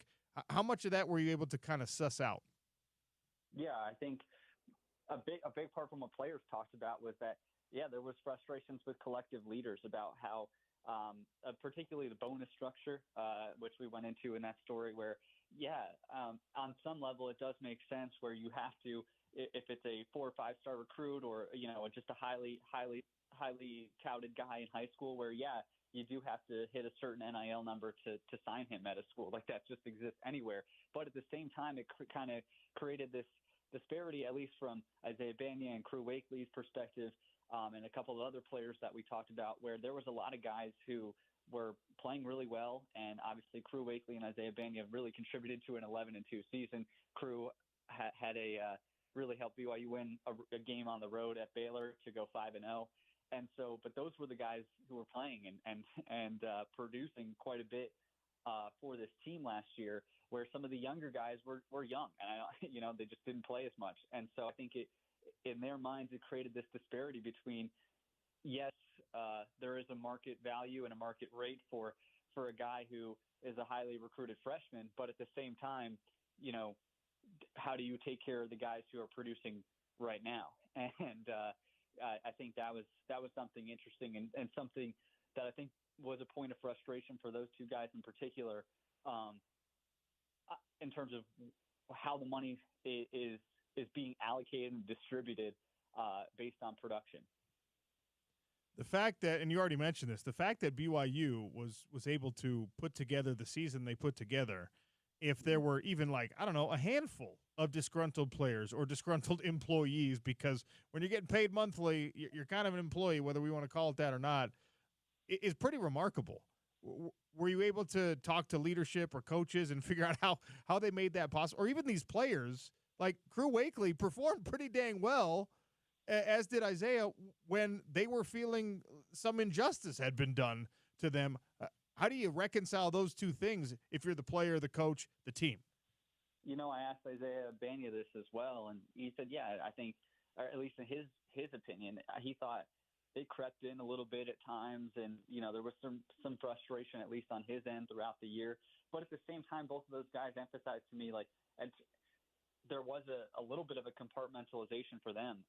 You know, they both said, Crew Wakely said, you know, very, very candidly, he didn't really come to BYU, or he didn't come to play Power 4 football for the money necessarily. So, and Crew Wakely's story is actually very interesting, because that was a guy where he left football and came back. I mean, he was a Utah State guy for a little bit, left football. He was selling solar panels out in California, and really didn't know if he was ever going to come back to football, and then takes a year off, then comes back and plays in 2023 when Jay Hill comes in as the defensive coordinator, and he had a relationship with Festy Satake as well, going back to the recruiting days. So just his story in general, I don't think necessarily in terms of just the play on the field, I don't think Crew Wakely, and he said this, it wasn't really about the money, but it was more like when you go back in after the season, one thing that they both talked about was just the respect level of, you know, just showing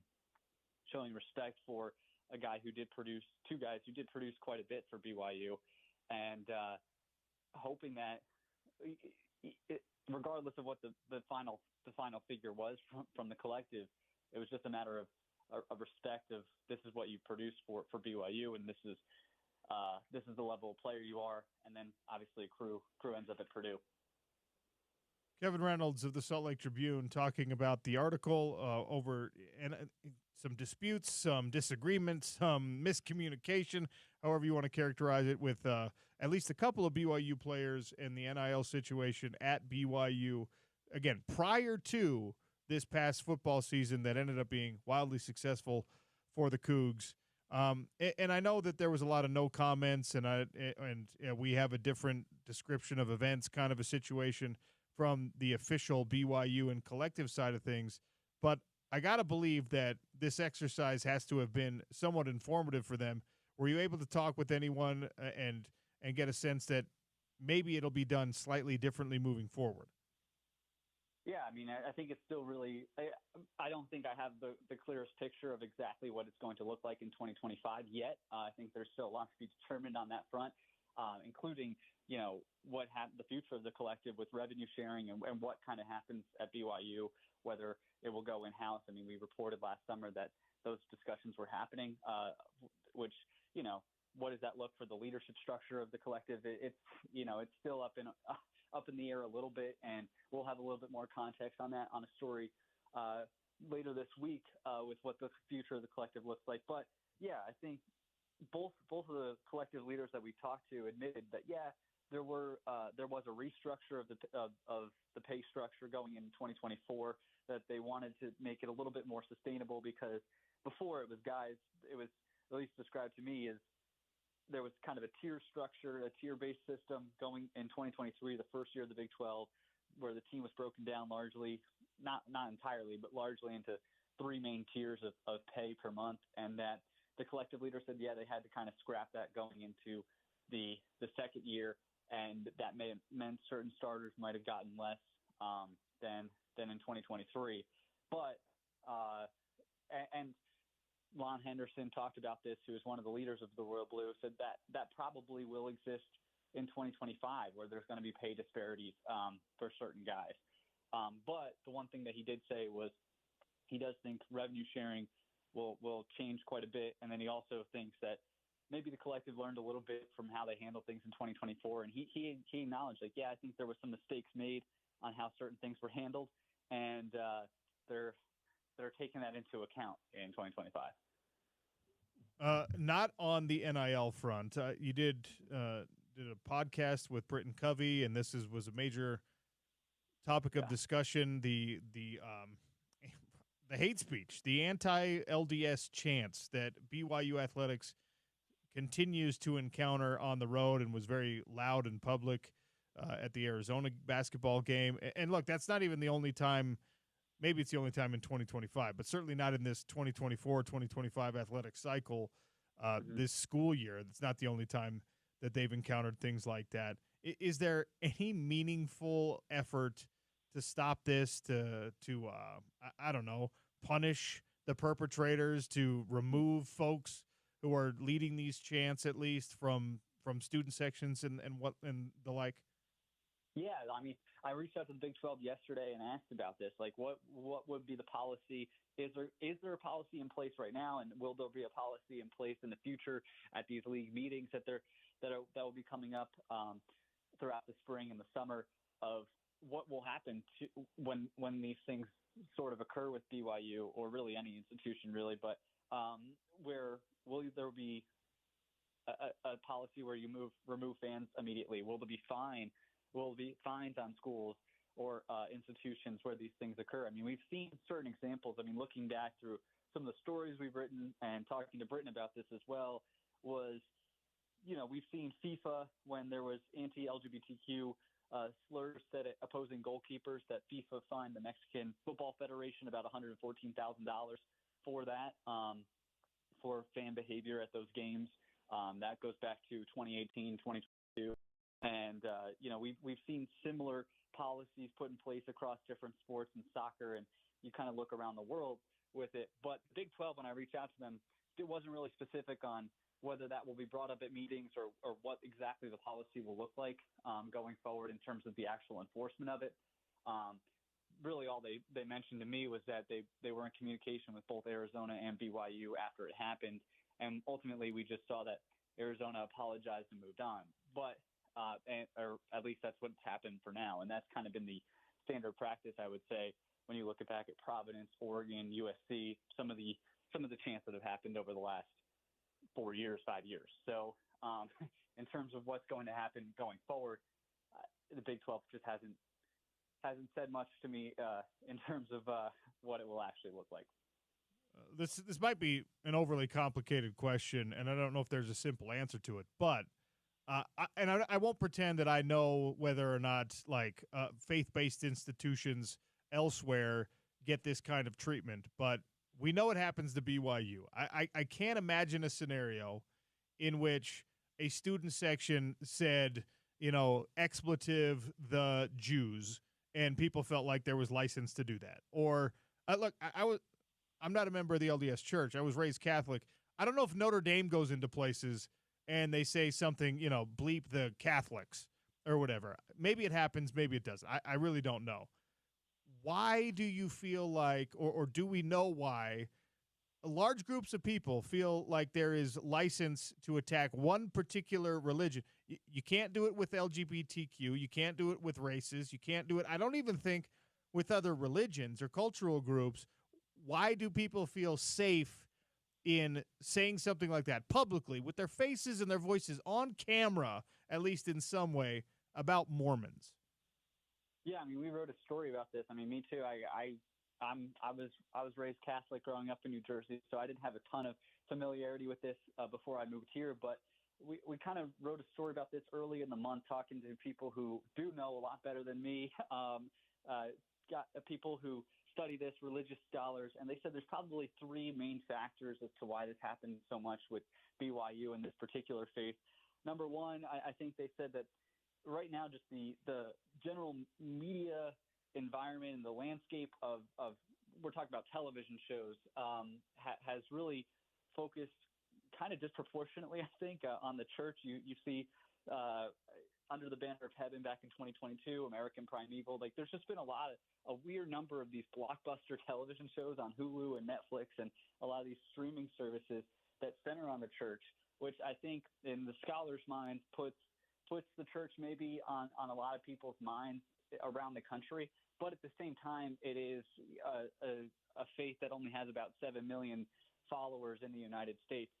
and give or take. So there's kind of the disparity of the LDS church might get quite a bit of attention from people, but they might not know a single person who is a member of the church at all. So in their day-to-day lives, if you're growing up in New Jersey, like at least for me, that would be the case for me. I really wasn't familiar with the church at all until moving out to Utah. So there's that. And then the other part too with BYU and specifically is it's kind of alone in high major Division I athletics in terms of it's the only LDS affiliated university, whereas Catholic universities, you have quite a few that play, major college athletics. You can look at almost, a ton of schools in the Big East. I'm thinking Villanova's won national titles. That's a Catholic school. You have Notre Dame. Obviously, Notre Dame speaks for itself. Boston College. You can look around. There's just a lot of Catholic schools. So, but with BYU, it's kind of alone. And so I think that plays an element to it.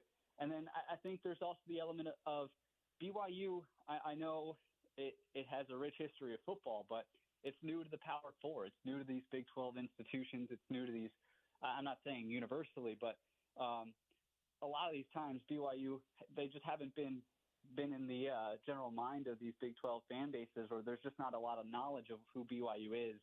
I think that plays a factor, and scholars said that might play a factor in terms of just what opposing fan bases know about BYU and what they don't know about BYU. And so those are a couple things that I think were pointed out to me when we wrote this story of kind of this phenomenon of why it happens so much at BYU specifically. Well, Kevin, you've done some really great work that has given us a lot of content on the show. So I want to thank you for that. And, of course, thank you for coming on today. Let's have you on again soon. Yeah, appreciate you. Thanks, guys. Kevin Reynolds, Salt Lake Tribune writer, covers BYU. Really fascinating article, if you have not seen it yet, about the NIL collective at BYU and where at least some players were reporting that your pay was cut. BYU did admit that things were restructured. We talked about it a lot on the same day that the Craig Smith firing news broke, so it got a little bit lost in the shuffle, but go read the article. Big thanks to Kevin Reynolds for joining us. Also, just don't chant hate speech about people's faith. Whatever that faith is, just don't do it. It's just not good. And by the way, I'm a sticks and stones will break my bones kind of guy. Words will never hurt me. What you're doing, though, you're trying to pick fights with people if you're attacking something so personal and something so meaningful to them. Yeah, you're trying to hurt them, even if they shouldn't be overly hurt by it because it's more of an indictment on you and you're the idiot for saying something like that. It's just like a gross look. And I know that, people here I'm preaching to a choir here. I'm preaching to the Motab here. I get it. Yeah, and I like the point that Kevin brought up with the whole FIFA thing too. Is we've been seeing a lot of stuff happen over in Europe, as well as the racism stuff going on in Spain and the goalkeeper stuff and everything. It's not fun to watch. That's one of the really fascinating things about this whole deal for me is that you have to be a real scumbag to start chanting something like that racially motivated. There's a lot of ways you could be prejudiced, right? You can be prejudiced on people's orientation. The world now does not allow for that, and you will not be caught dead on camera being something like that. If you have that prejudice, you're probably only sharing those views with people really close to you or in your home or something like that, right? And you shouldn't have those views, but you're careful how you share them because you got to be careful how you share them, right? Same thing for the most part with race. And obviously there's certain parts of the world where people are more overtly racist and certain times in our society where people are more overtly racist. But still the point stands. Student sections at universities are not chanting racial slurs or anything like that because those kids know it's wrong. And it's universally accepted. That's not something you do. But very weirdly, this specifically, people are gleefully just haha, yeah, the Mormons are the worst. And I think Kevin is right. I think it is part of the media portrayal and all that stuff that's going on right now. And maybe it's just because the Mormon church and Mormons in general, the Mormon culture doesn't have enough power in the United States or the world for that matter to make people feel consequences for doing that or, you can't get canceled for chanting that you hate Mormons. Yeah. Or even like, I don't even think these kids hate Mormons, but or chanting something mean about Mormons. You can't get canceled for that. You get canceled for everything else, but Mormons you can get away with like saying mean things about them. And it's just weird that we decide that like, nope, you can't do it based on race, can't do it based on, well, that religion. But this one you can. You can't do it based on people's like cognitive abilities, their sexual orientation. You can't be prejudiced based on those things, or even pretend to be prejudiced, or even say anything that might be interpreted as prejudiced based on these things, or you will get canceled. But the Mormons, they're open. They're free game. That's weird to me. Anyway, we're going to double break here, and then Rocco Miller, bracketologist from the Bracketeer, is going to join us next. It's the Sean O'Connell Show on ESPN 700 and 92.1 FM.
Hour 3 begins on the Sean O'Connell Show. Simple Plan and Bowling for Soup are coming to the Plaza, America First Field, August 16th. Tune into the Drive with Spence Checketts for your chance to win a pair of tickets. I'll be giving away a pair of Pantera tickets later in the show today. That's coming up in about 40 minutes. Rocco Miller, kind enough to join us, talk a little bracketology as tournament time rapidly approaches. A bracketologist from bracketeer.org. Rocco, welcome. How are you? I'm doing fantastic. How are you today on this fine Wednesday? Doing all right. It's a sunny day here in Salt Lake City. Not super warm, but beautiful blue sky and snow on the mountains. Doesn't get more picturesque than this. The only downside is, Rocco, Utah basketball going to miss the tournament again. You're intimately aware, I'm sure, that Craig Smith has been separated from his head coaching duties. Obviously, we look through a red lens around here. So college basketball, without Utah being really in the picture this last half a decade or so, will it be a lot better if we can get back there? Yeah, of course. I mean, it's a great place to watch a game, to be a great environment when Utah's rolling at the Huntsman Center. So much history. I know a ton of people care. But that's also true at places like Utah State, BYU, et cetera. So the whole state, in my opinion, is one of the most underrated states in the country in terms of how much the common person cares and loves college basketball. So there's no doubt, like, I love Craig Smith. He's a friend of mine, and I think he's an incredible game planner, schemer, knows his X's and O's inside and out.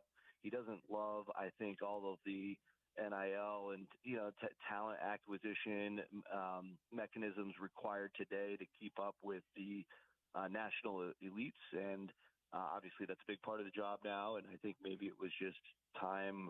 It seems early to me. The timing's a little weird to me, but I think he'll land on his feet and adjust. And and I thought they had been playing pretty well lately. They had swept the Kansas schools, lost a heartbreaker down in Orlando. Obviously, probably weren't going to get into the tournament, but by all means, given all things considered, they had stuck together, and that's a really hard thing to do in this day and age as it is. But, so now we look to see what Utah can do next. I just don't know, what they're going to be able to get their hands on that will move the needle compared to Craig. So I'm anxious to see where this goes. Well, that NIL and talent acquisition thing is a huge crux of this conversation around Utah basketball right now. In your opinion, is that just what it boils down to these days in college athletics and certainly in college basketball, that the coach, obviously you got to have a good coach. Craig Smith is a good coach in my opinion, but you have to be able to also pay your players the right amount, or else, whatever you're doing is just going to come up short? Yeah, I mean, in the Big 12, you're dealing with Arizona, Houston, Kansas, Baylor, Iowa State. Like, the list goes on, and these are elite, high-level programs where they're getting the best talent possible, outside of like the SEC and the Big Ten. So you've got these three leagues that are just at the top. But then down the road at BYU, they got the number one player coming in. The NIL is flowing. The building is sold out every game, no matter who they're playing. And I think that's just adding, a little bit of the dynamic at Utah specifically. But at the same time, if Utah can somehow, match or get up to that level where those top 5 or 6 teams are in the Big 12 now, of course they can get it rolling like that again. I just don't know what the solution is to all of that. I just think that so much of that is more than just the head coach. Like, my friends at Florida and Michigan now used to be mid-major coaches. That's Dusty May and Todd Golden, of course. They've got both of their teams at the top of the sport. Michigan contending for a Big Ten title, Florida in the mix for the SEC and a number 1 seed. And, what they've had to do is hire a general manager, a deep staff, somebody that's focused on all of the fundraising efforts and building a team around that. You saw yesterday, North Carolina is going to pay a guy, Jim Tanner, a former agent, $1 million to $2 million a year to run that side of things of talent acquisition. So that way Hubert Davis can just coach. So that's kind of the model Utah's eventually going to have to get to. And of course, they probably want to get there by next year. But where I struggled with the decision was, I don't know where Craig Smith went wrong, because I think you can build all that around him and he could take talented guys and win championships with them with, his pedigree. So you touched on something in there that what BYU has done and is doing, I think, does play into the pressure on Utah and on their coaches and on their athletic department and the director and all that kind of stuff. And they have it dialed in right now because of a billionaire Jazz owner, and Danny Ainge is invested in this, and we know all the players involved with that situation. Right now, you don't have A.J. DeBonsa just yet. You got Yegor Demon, who was a product of some of this, and Cannon Catchings and some of these guys. Richie Saunders is their best player, and that was not a big NIL thing. But they're on a hot streak right now. In your bracket, where is BYU sitting at present, and what kind of upward mobility could they face with a good tournament run in the Big 12 tournament? Yeah, BYU's worked their way up to a safe position. Of course, getting that win down in Tucson, controversy or no controversy, it was huge for the resume. Before that game, their best road win was West Virginia, which was still a big improvement because that was also a recent road win and against a tournament-level team. Now they have two, but not only do they have two, but Arizona's a top 16, what we call protected seed level road win. And that just makes BYU kind of all the way safe at this point. They were struggling on the road, which is the biggest problem for getting selected. Now, at least with those two road wins to anchor with, they've got to a 6-6 record, which is still not fancy, but you're holding your own. Telling the committee you can hold your own on the road. They've got 4 true road wins that are in the top 2 quadrants, headlined by those 2 I mentioned. And so once you get into a seeding discussion, once they're safely in, which is where they're at, they're doing pretty well in the seeding area, because if you measure all the performance metrics and average those out, they're somewhere between 23 and 24 in the country, which would suggest all the way up to a 6 seed. Now, they're not quite there yet because you do have to balance that with all of their resume information. They're only 4-7 in quad 1, for example, so they're still a losing record in those hard games, and their schedule wasn't good. They had a 299 non-conference strength of schedule. So BYU lands as an 8 seed for me, number 30th overall on the board. So pretty clean 8 seed. And it worked out in the last forecast on Monday. We'll see what happens on Friday, to where Alabama was already going to Lexington and in the West region. And that was very nice because we all know BYU, your options are cut in half with the Thursday, Saturday options, but Lexington just happened to be a Thursday. And, of course, the West region in San Francisco will be a Thursday as well the following weekend. So they're projected to face New Mexico based on Monday's forecast. 8-9 matchup. Winner gets Alabama in Lexington. New Mexico has been a thorn in the side of Utah State and their head coach, Jared Calhoun, but they're a tournament team. Where do you have the Aggies? Yeah, just right. It's interesting, right above BYU. So although BYU is much stronger in most of the performance measurements, of course, Utah State's quite the opposite. They're much stronger in their resume. They're 3-1 in quad 1. They have 2 amazing road wins at St. Mary's, at San Diego State at the top of their profile, and they're 10-2 away from Logan. So, they've just done so much good, and they've only lost 4 total times on the year. Of course, they don't get to play the Big 12 level teams on a consistent basis, but when they've had their chances, they've made the most of them. Outside of a loss at UNLV, Utah State's been pretty much flawless, and UNLV's not half bad, especially on the road. So I think the committee can live with that. And with Utah State also getting an 8 seed, they landed actually in the Lexington area as well, part of the South region, facing UConn in an 8-9 game, and then the winner gets Auburn. So it's kind of a brutal draw, especially when you look at name brands and how good Auburn is. But it's just where the bracket took us for this week's exercise. You keep mentioning, Florida, Alabama, Auburn, and this is not football. We're talking about the SEC dominating in college basketball, and it looks like having at least 3 of the number 1 seeds when the bracket does come out. Is this an outlier year for the SEC, or because of the power shift and the economics of college sports right now, can the SEC keep this going even in hoops? Yeah, it kind of goes back to what we talked about at the start of the call about, the Craig Smith, the NIL, how the programs are being run these days and how talent's being acquired. Well, if you just look league by league, there's certainly no league with a higher payroll than the SEC. I mean, I think the average is somewhere from $6 to $9 million per roster. There's a reason why 14 of the 16 are in contention for a bid as we speak at the end of February right now, guys. So, yeah, I mean, I don't think it's an accident at all. Now, it's different from a historical standpoint. I think these programs have been on the rise for the last 6 or 7 years. I think it was just 4 years ago I said they already had the best collection of head coaches, with Bruce Pearl turning Auburn around, with Kentucky being Kentucky, and now Calipari's still in the league over at Arkansas. Pope's obviously a great coach. You've got Golden, who's an up-and-comer down at Florida.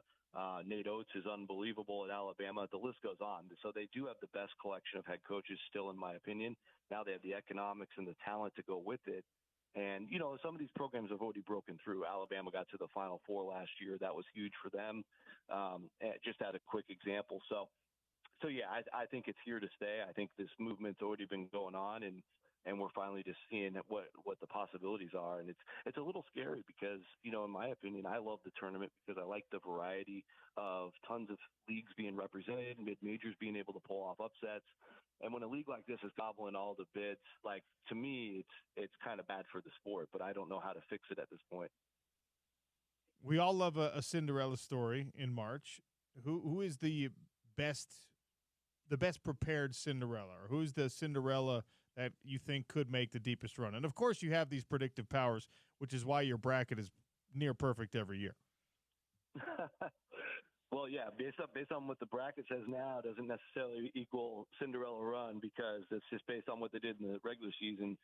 But I mean, I've seen UC San Diego 4 times this year, so I would be remiss if I didn't mention them. They've won 9 in a row. They've been unbelievable. They won at Utah State, so those of you in the Beehive State should be aware of the Tritons, at least to a certain degree. And, the reason you got to love this team is they have a kid named Anawanawa Tate Jones. He's a New Zealand kid that just plays such an unorthodox style at 6'6", 200 pounds, but he can play almost all 5 positions. He rebounds, he gets the ball at the top of the key, he distributes, he drives. He really does everything, and he can go from the 3-point line to the hole in about 2 steps. His legs are lengthy, and he's just a really interesting type of player. He's certainly unusual and hard to prepare for.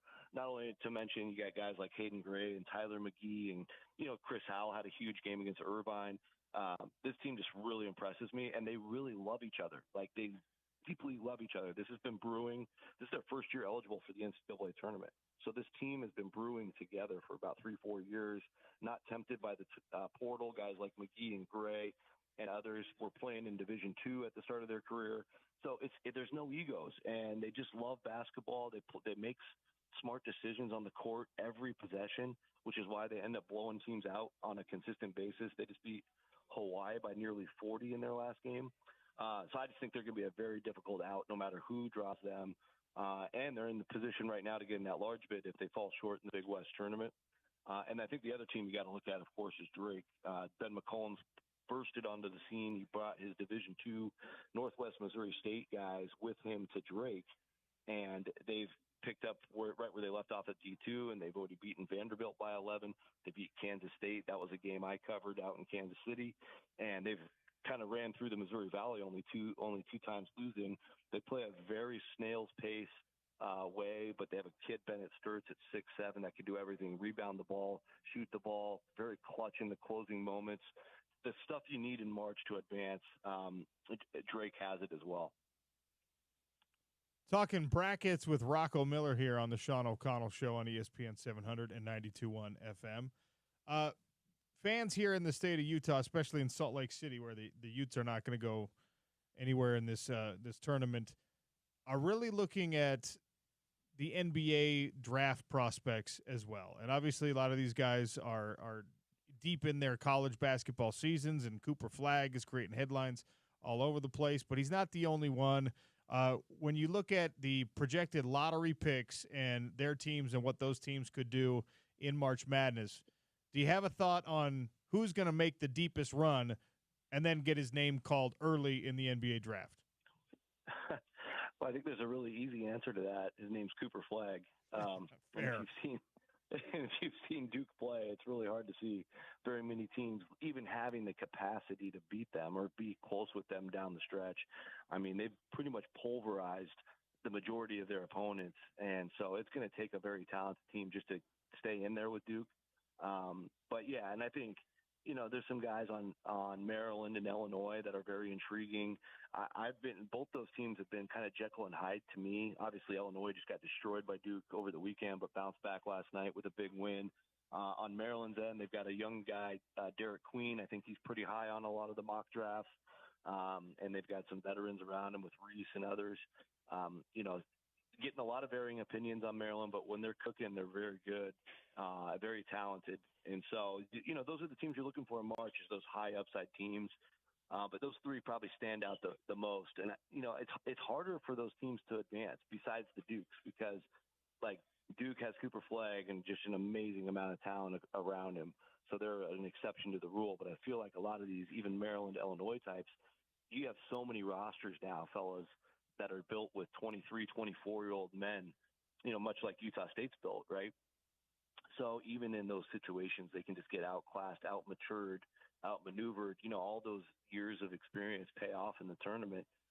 So it is a little bit more difficult, I think, than ever for a younger team with stars at the freshman and sophomore level to make a deep run.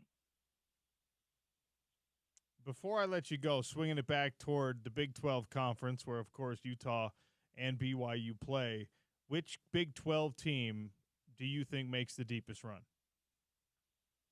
It should be Houston, because Houston's so darn dominant. But, I think another one you got to pay attention to is this Texas Tech team. If they're healthy. Of course, they missed their guy McMillan the other night in the loss to Houston. But the fact that they went in there, and Darian Williams was out that game. But when you factor those two with Elijah Hawkins, JT Toppin, Overton, the coaching of Grant McCaslin, who I've followed closely for the last decade. I covered North Texas very closely when he was there. He's easily been able to carry over his expertise and skills to the Big 12 level with flying colors. Still has a chance to win Coach of the Year this year, I think. I think they're going to be a tough team to beat, as long as they're healthy. And that's so much of that is true for everybody else in the conference.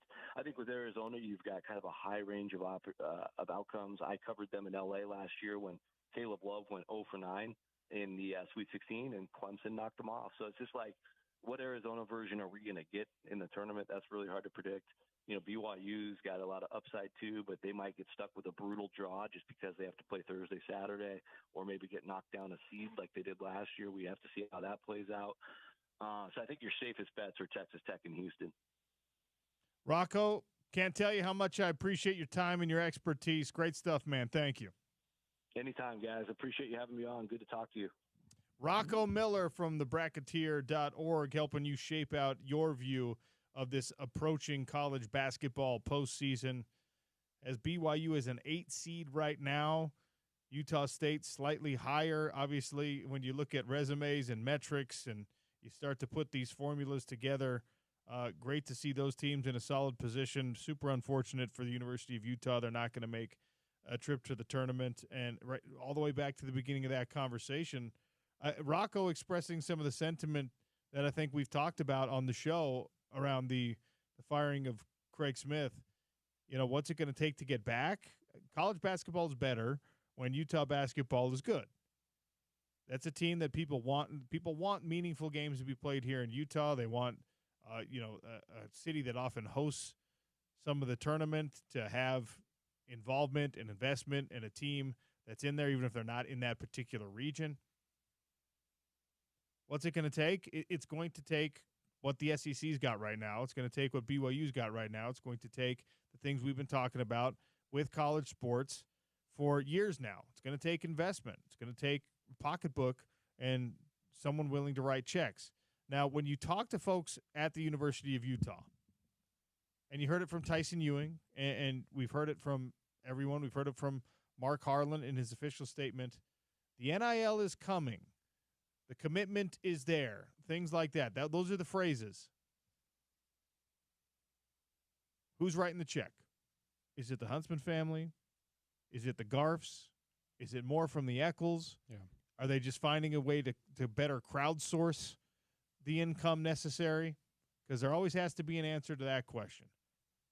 Is Post Malone a big enough Utah fan that he's cracking off some of the revenue from his tour? I don't think so. But I'm not saying I don't believe it's coming. I just am curious. I want to know who is going to be, and if it's going to be by committee, if it's going to be, like a Ryan Smith influencer type situation, someone, a big heavy hitter. But Rocco had the same answer. That is the answer. Everyone, I can ask the question however many different ways I want to, and that is the answer.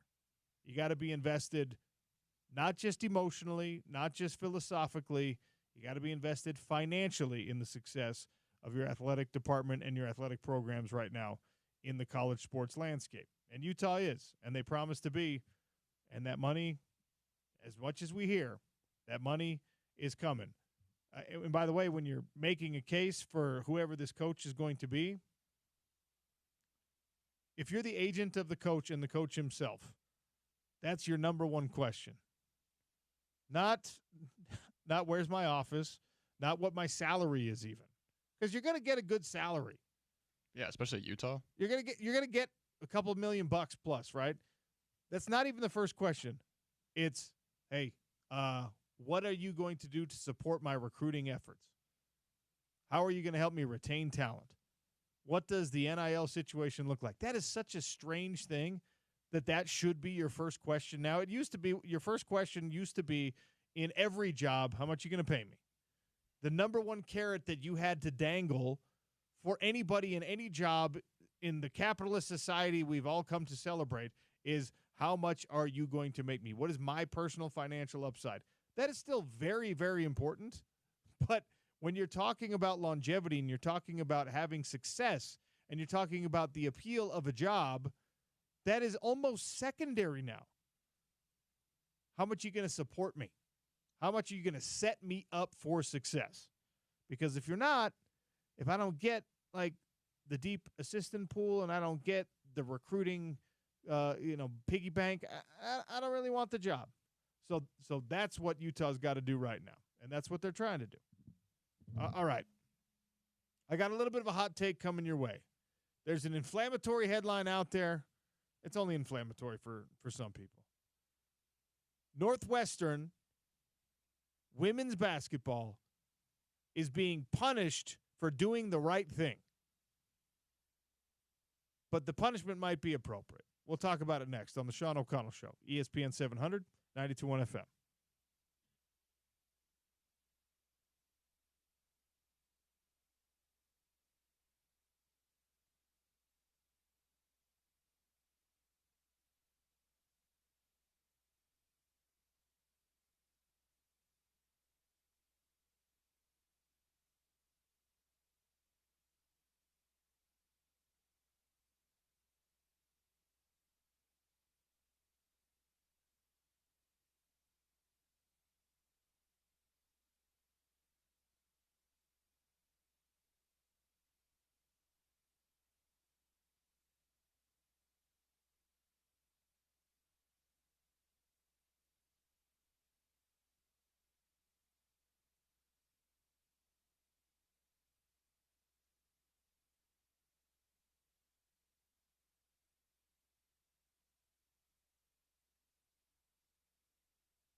We're giving away some Pantera tickets coming up next.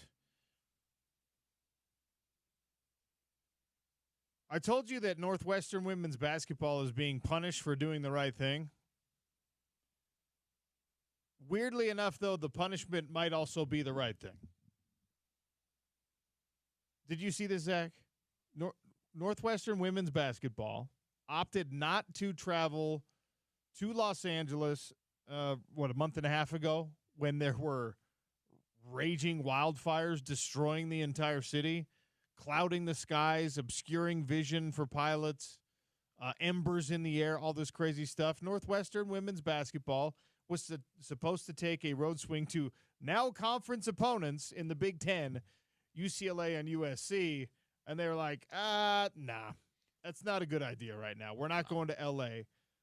Everyone is trying to flee L.A. because L.A. is on fire, so we're going to opt out. We'll postpone these games. We'll figure it out on the back end. Northwestern made the correct decision and said, we're not traveling out there. We're not going to engage in this. I mean, hotels were filled with people seeking refuge, needing shelter because their homes were literally burning down. The whole logistics of the thing was just like, it made absolutely no sense for Northwestern women's basketball to go to L.A. And today, the Big Ten announced that instead of postponing those games and playing them at the back end of this regular season, which is coming to an end this week, Northwestern is just being given forfeits. They just have to take the L's. There's 2 forfeits, right? 2 forfeits. USC game, they forfeit. UCLA game, they forfeit. And actually, this is in keeping with the bylaws of the Big Ten, which is why the statement from Northwestern says, hey, we agree with the decision.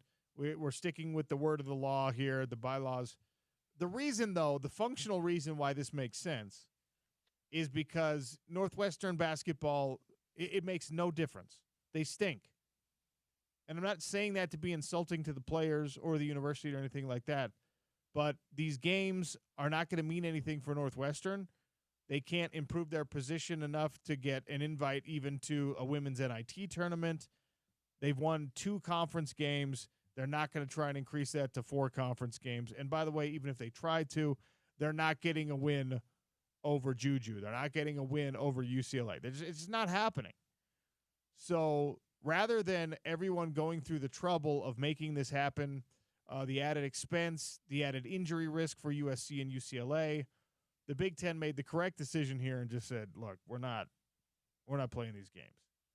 Now, if you were talking about a good team, and I hate to be like this about it, but if you were talking about a functional program right now in women's Big Ten basketball that actually has postseason hopes and wants to make something happen for themselves, then you're probably finding a way to reschedule these games and figure out what impact it has, if any, on the standings.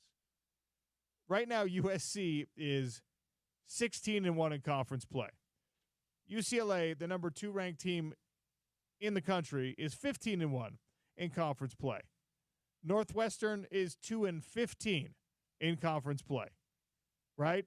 If Ohio State, also a ranked team, Maryland, Illinois even, if Michigan State or Michigan or the Oregon Ducks, probably all the way down to like Nebraska, who's still above 500. If any of those teams were the ones who had postponed their trip to L.A., then somebody on the competition committee is going to wake up and say, yeah, we actually, in order to get like a real picture of these standings, especially for those ranked teams at the top, especially if it was Ohio State, we're going to play these games, okay? Yeah. We're going to figure this thing out. We're going to let it shake out. Especially if you could put it at like a neutral site or even just reschedule it and it's safer. They're like, look, Penn State, Rutgers, Northwestern, Purdue, all these teams with 2 wins or less in conference play. We are not making USC and UCLA tack on something extra at the end of their year in order to fulfill the obligation here. This is the right decision, even though it sucks for Northwestern to be punished for doing the right thing, because unequivocally they did the right thing by not traveling their team to L.A. during a natural disaster, economic, and social crisis. They made the correct decision, 1,000,000%. We're not going. But weirdly enough, punishing them is also the right thing to do, if punishing is the right word. Also, making them forfeit these games is also the right things to do. It is the rare case where two wrongs are making a right in college sports. Skipping a game, it's the wrong, but it's actually the right thing to do. And forcing a team who made the right decision to forfeit games, it's probably the wrong thing to do. But in this case, it actually makes more sense. So I'm not going to find reasons to do this very often, but good job, Big Ten. Good job for just letting common sense prevail here. Doesn't happen as often as it should in college sports. In the world in general, it doesn't happen as often as it should. So there's that. I thought that was an interesting story. Also, we need to start doing, we do our tank race update. We need to start being on officially 100%. We're about to get into single digits here. We need to get into a record-breaking watch here. Alex Ovechkin is now 11 goals away from Wayne Gretzky's all-time NHL goals record. He is going to hit this. He's going to surpass Wayne Gretzky in the record books. And we need to, we need to do a little sounder, a little graphic. We need to do the highlights because when it happens, it's going to be big. It's going to be big news. Yeah. He's not going to be the points leader. We've already talked about this. Wayne Gretzky's assist, just you blow it out of the water. But Ovechkin had a hat trick the other night. So he is now 11 goals away from, he's at 883 right now, 894 is the all-time goals record in the NHL held by Wayne Gretzky. And the Capitals have plenty of time left on the schedule. So Alex Ovechkin is going to go down after this season. He'll be in first place. He'll be the all-time goal-scoring leader. And you're going to have an opportunity to watch it happen. And even if you don't watch it happen live, you're going to get to see the goal because we're going to play it over and over and over and over and over and over and over again on SportsCenter, and we'll have the highlight of it here, probably in multiple languages. It's always good to get the Spanish language call on a goal, and we've learned that they're also enthusiastic on the touchdown calls. We might have to get the Russian language call on Alex Ovechkin, who of course is Russian, breaking Wayne Gretzky's record. And also the Canadian language call of it, because someone's going to be depressed about that. You'll be able to hear it. I say Canadian language facetiously because even though they do speak French there, it'll be like the Canadian accent call. Whoever calls that one in Canada is going to be upset. And they'll be pros about it, but they're going to be like, oh my gosh, that's $8.95 for Ovechkin. But he's going to get it. That's a big deal. I will make it my goal to grab every single language we can, and we can play it every day when that happens.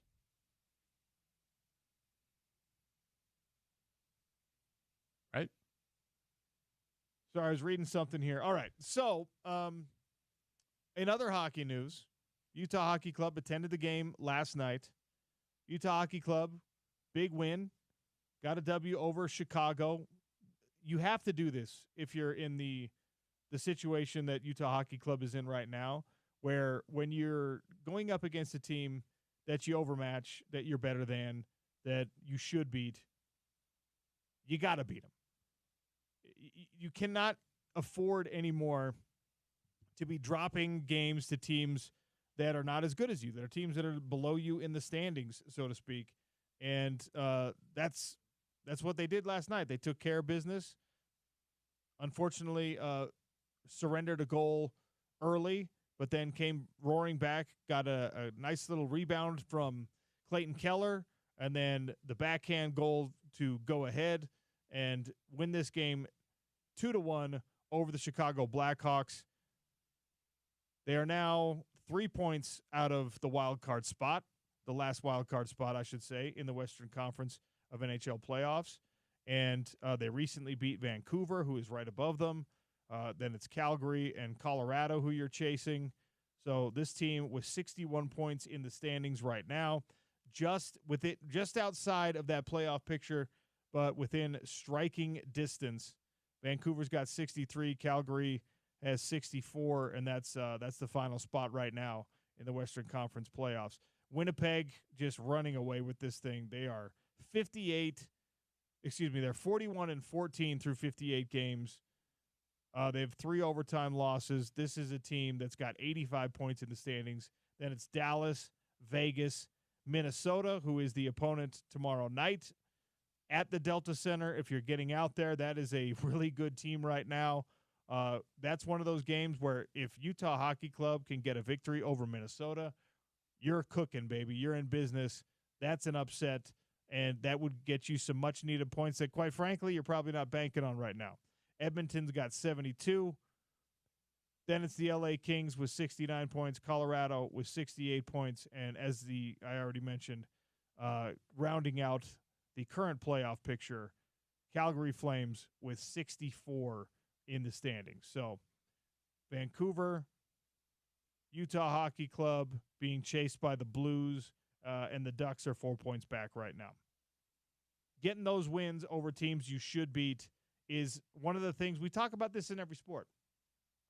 It's one of the things that when you start to get a little bit more experience and you start to be more professional and more efficient in your performances, there's less unpredictability, right? I mean, hockey is crazy. It's a long season. It's incredibly physical. But right now, this team is as healthy as it's been, which is obviously really good news. And when you've got everyone kind of firing on all cylinders, or even if they're not, but they're all together at the very least, there's less unpredictability. There should be fewer swings up and down with this roster fully healthy for Coach Bear. Back-to-back wins, 2-1, Canucks and Blackhawks. And now you should be able to bank on some of this. Not every game, but you should be able to bank on, like, all right, that's a game we're going to get points. That's a game where we're going to start pushing ourselves further up in the standings. That's a game where we're going to look like we should look. Lawson Krause with the tiebreaker last night on a nifty little backhand with just under 8 minutes left. And as I mentioned, Clayton Keller got him the equalizer earlier in the game. Atmosphere at the Delta Center, once again, phenomenal, incredible. Continue to show up. Continue, all of you Utah Hockey Club fans, to put on the gear and get the chants going and all that stuff. This team has really responded, and much like we talk about March Madness approaching and BYU playing their best basketball and Utah State playing their best basketball, you're getting into the time of year where the Utah Hockey Club, knock on wood, with everyone available, should start playing their best hockey and actually representing the direction of this club moving forward. Bill Armstrong was on the station earlier this week. He joined Spence Checketts. That was a great interview, really, really good stuff. And it's actually nice to see.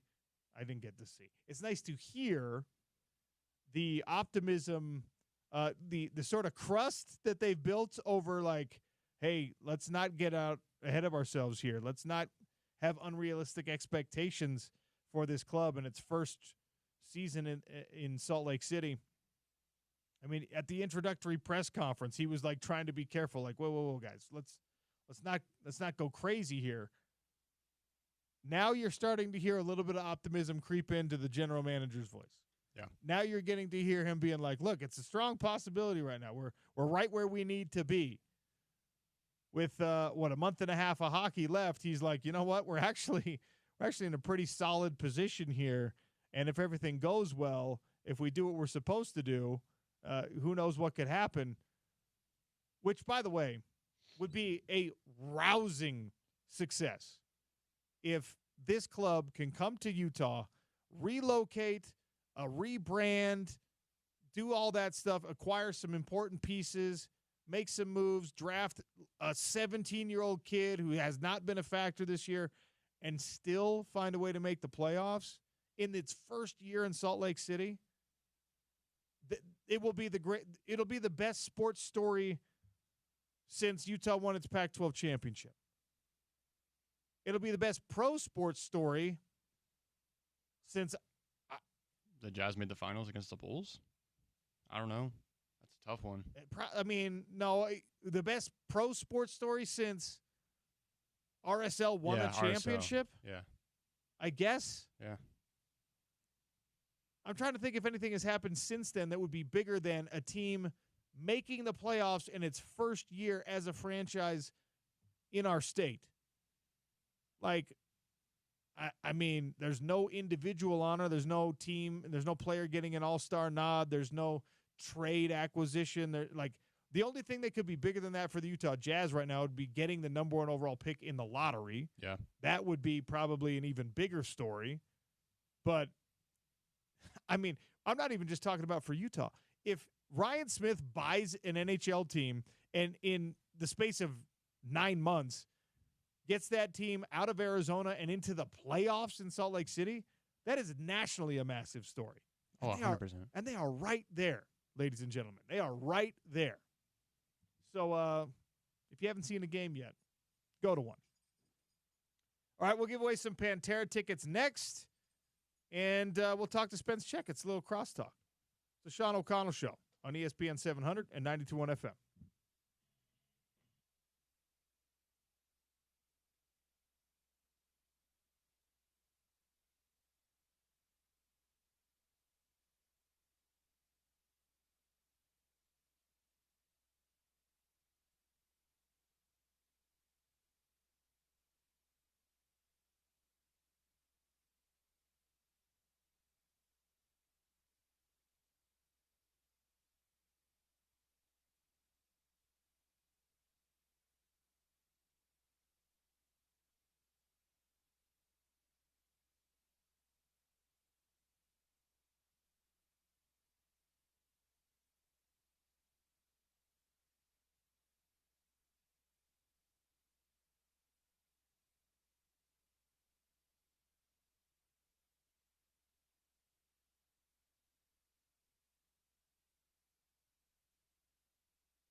Pantera tickets.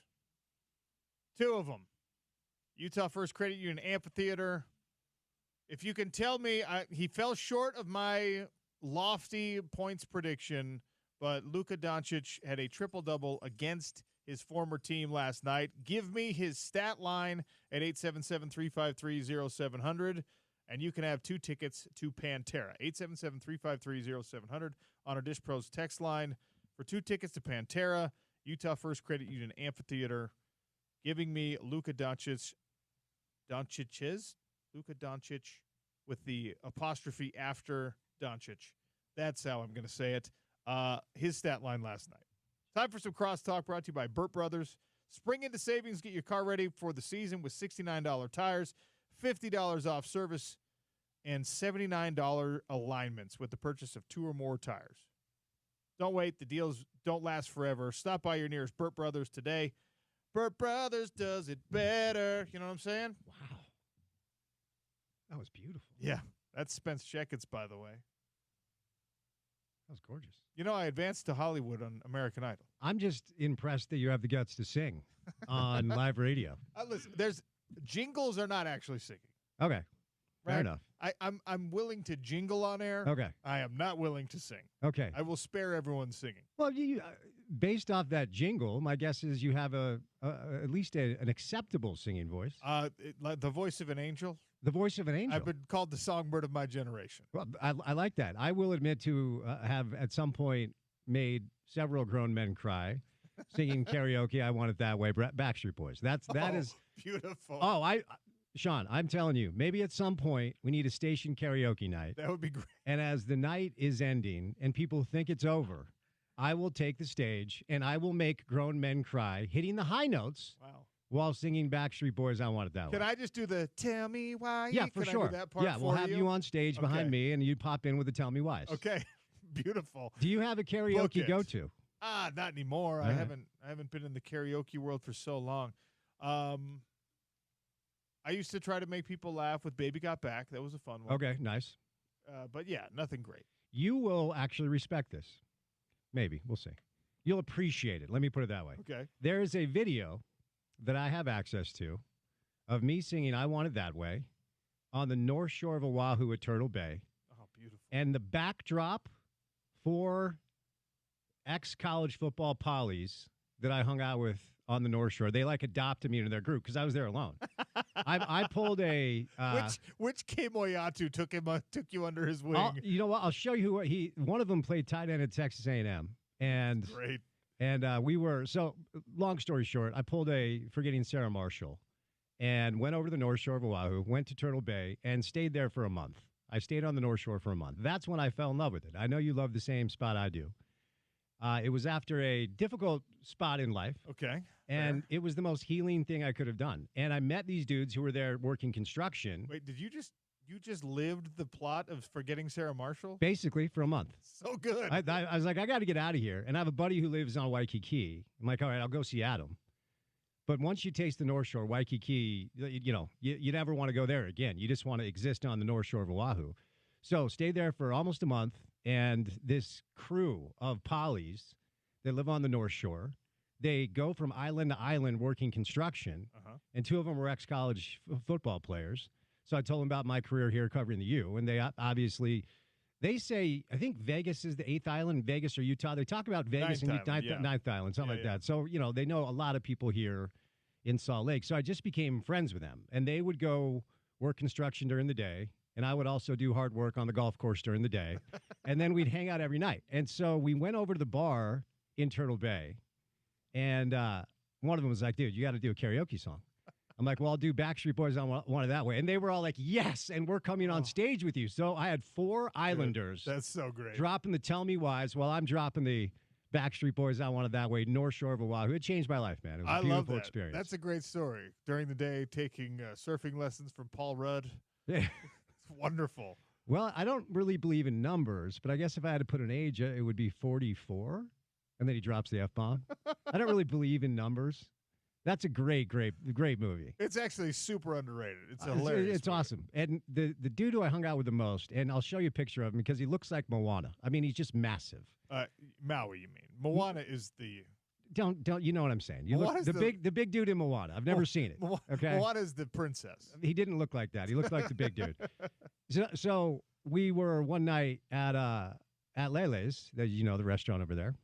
Try the ribs, and we started getting into it about whether or not there was anything I could do athletically to beat him, right? Because this is, he's like 8 years younger than I am. He's probably 6'4", 320, And I said to him, I think I could beat you at basketball. I think I could beat you one-on-one. And he looked at me square in the eye and said, what would you do if I broke your femur? Whoa.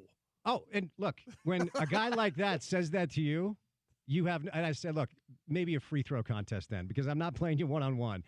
Because a guy like that could break my femur in an instant. That massive Junior Tafuna-like size guy. Okay. Who, by the way, could dunk a basketball. I mean, the type of athleticism those dudes have at that size is wild.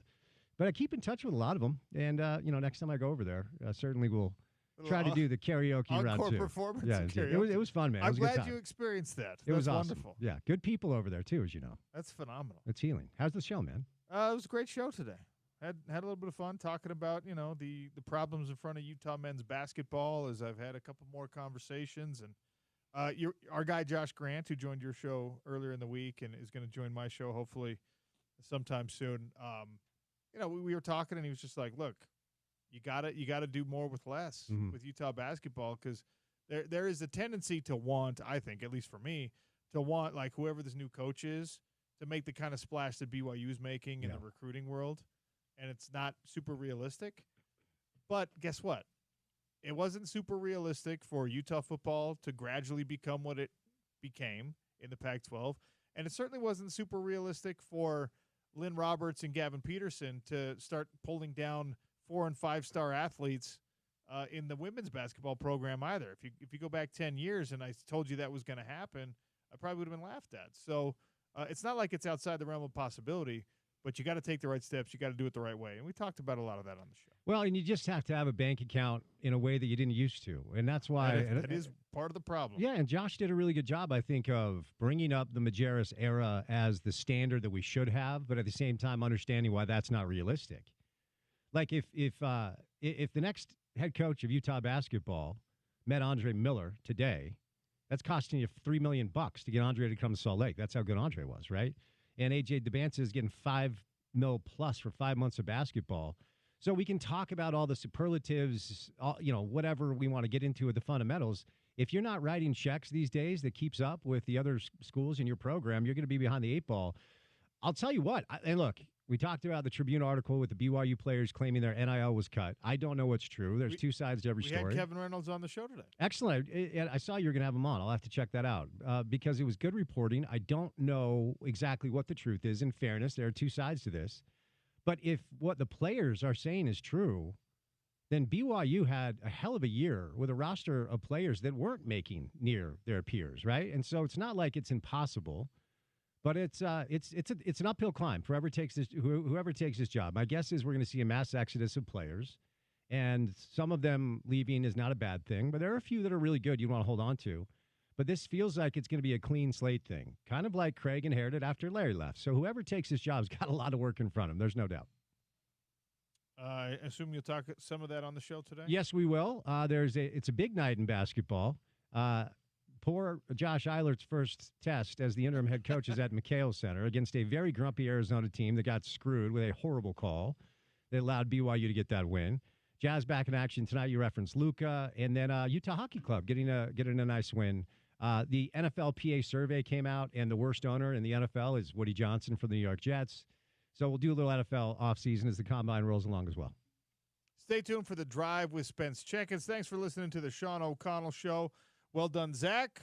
We're back tomorrow on ESPN 700, 92.1 FM.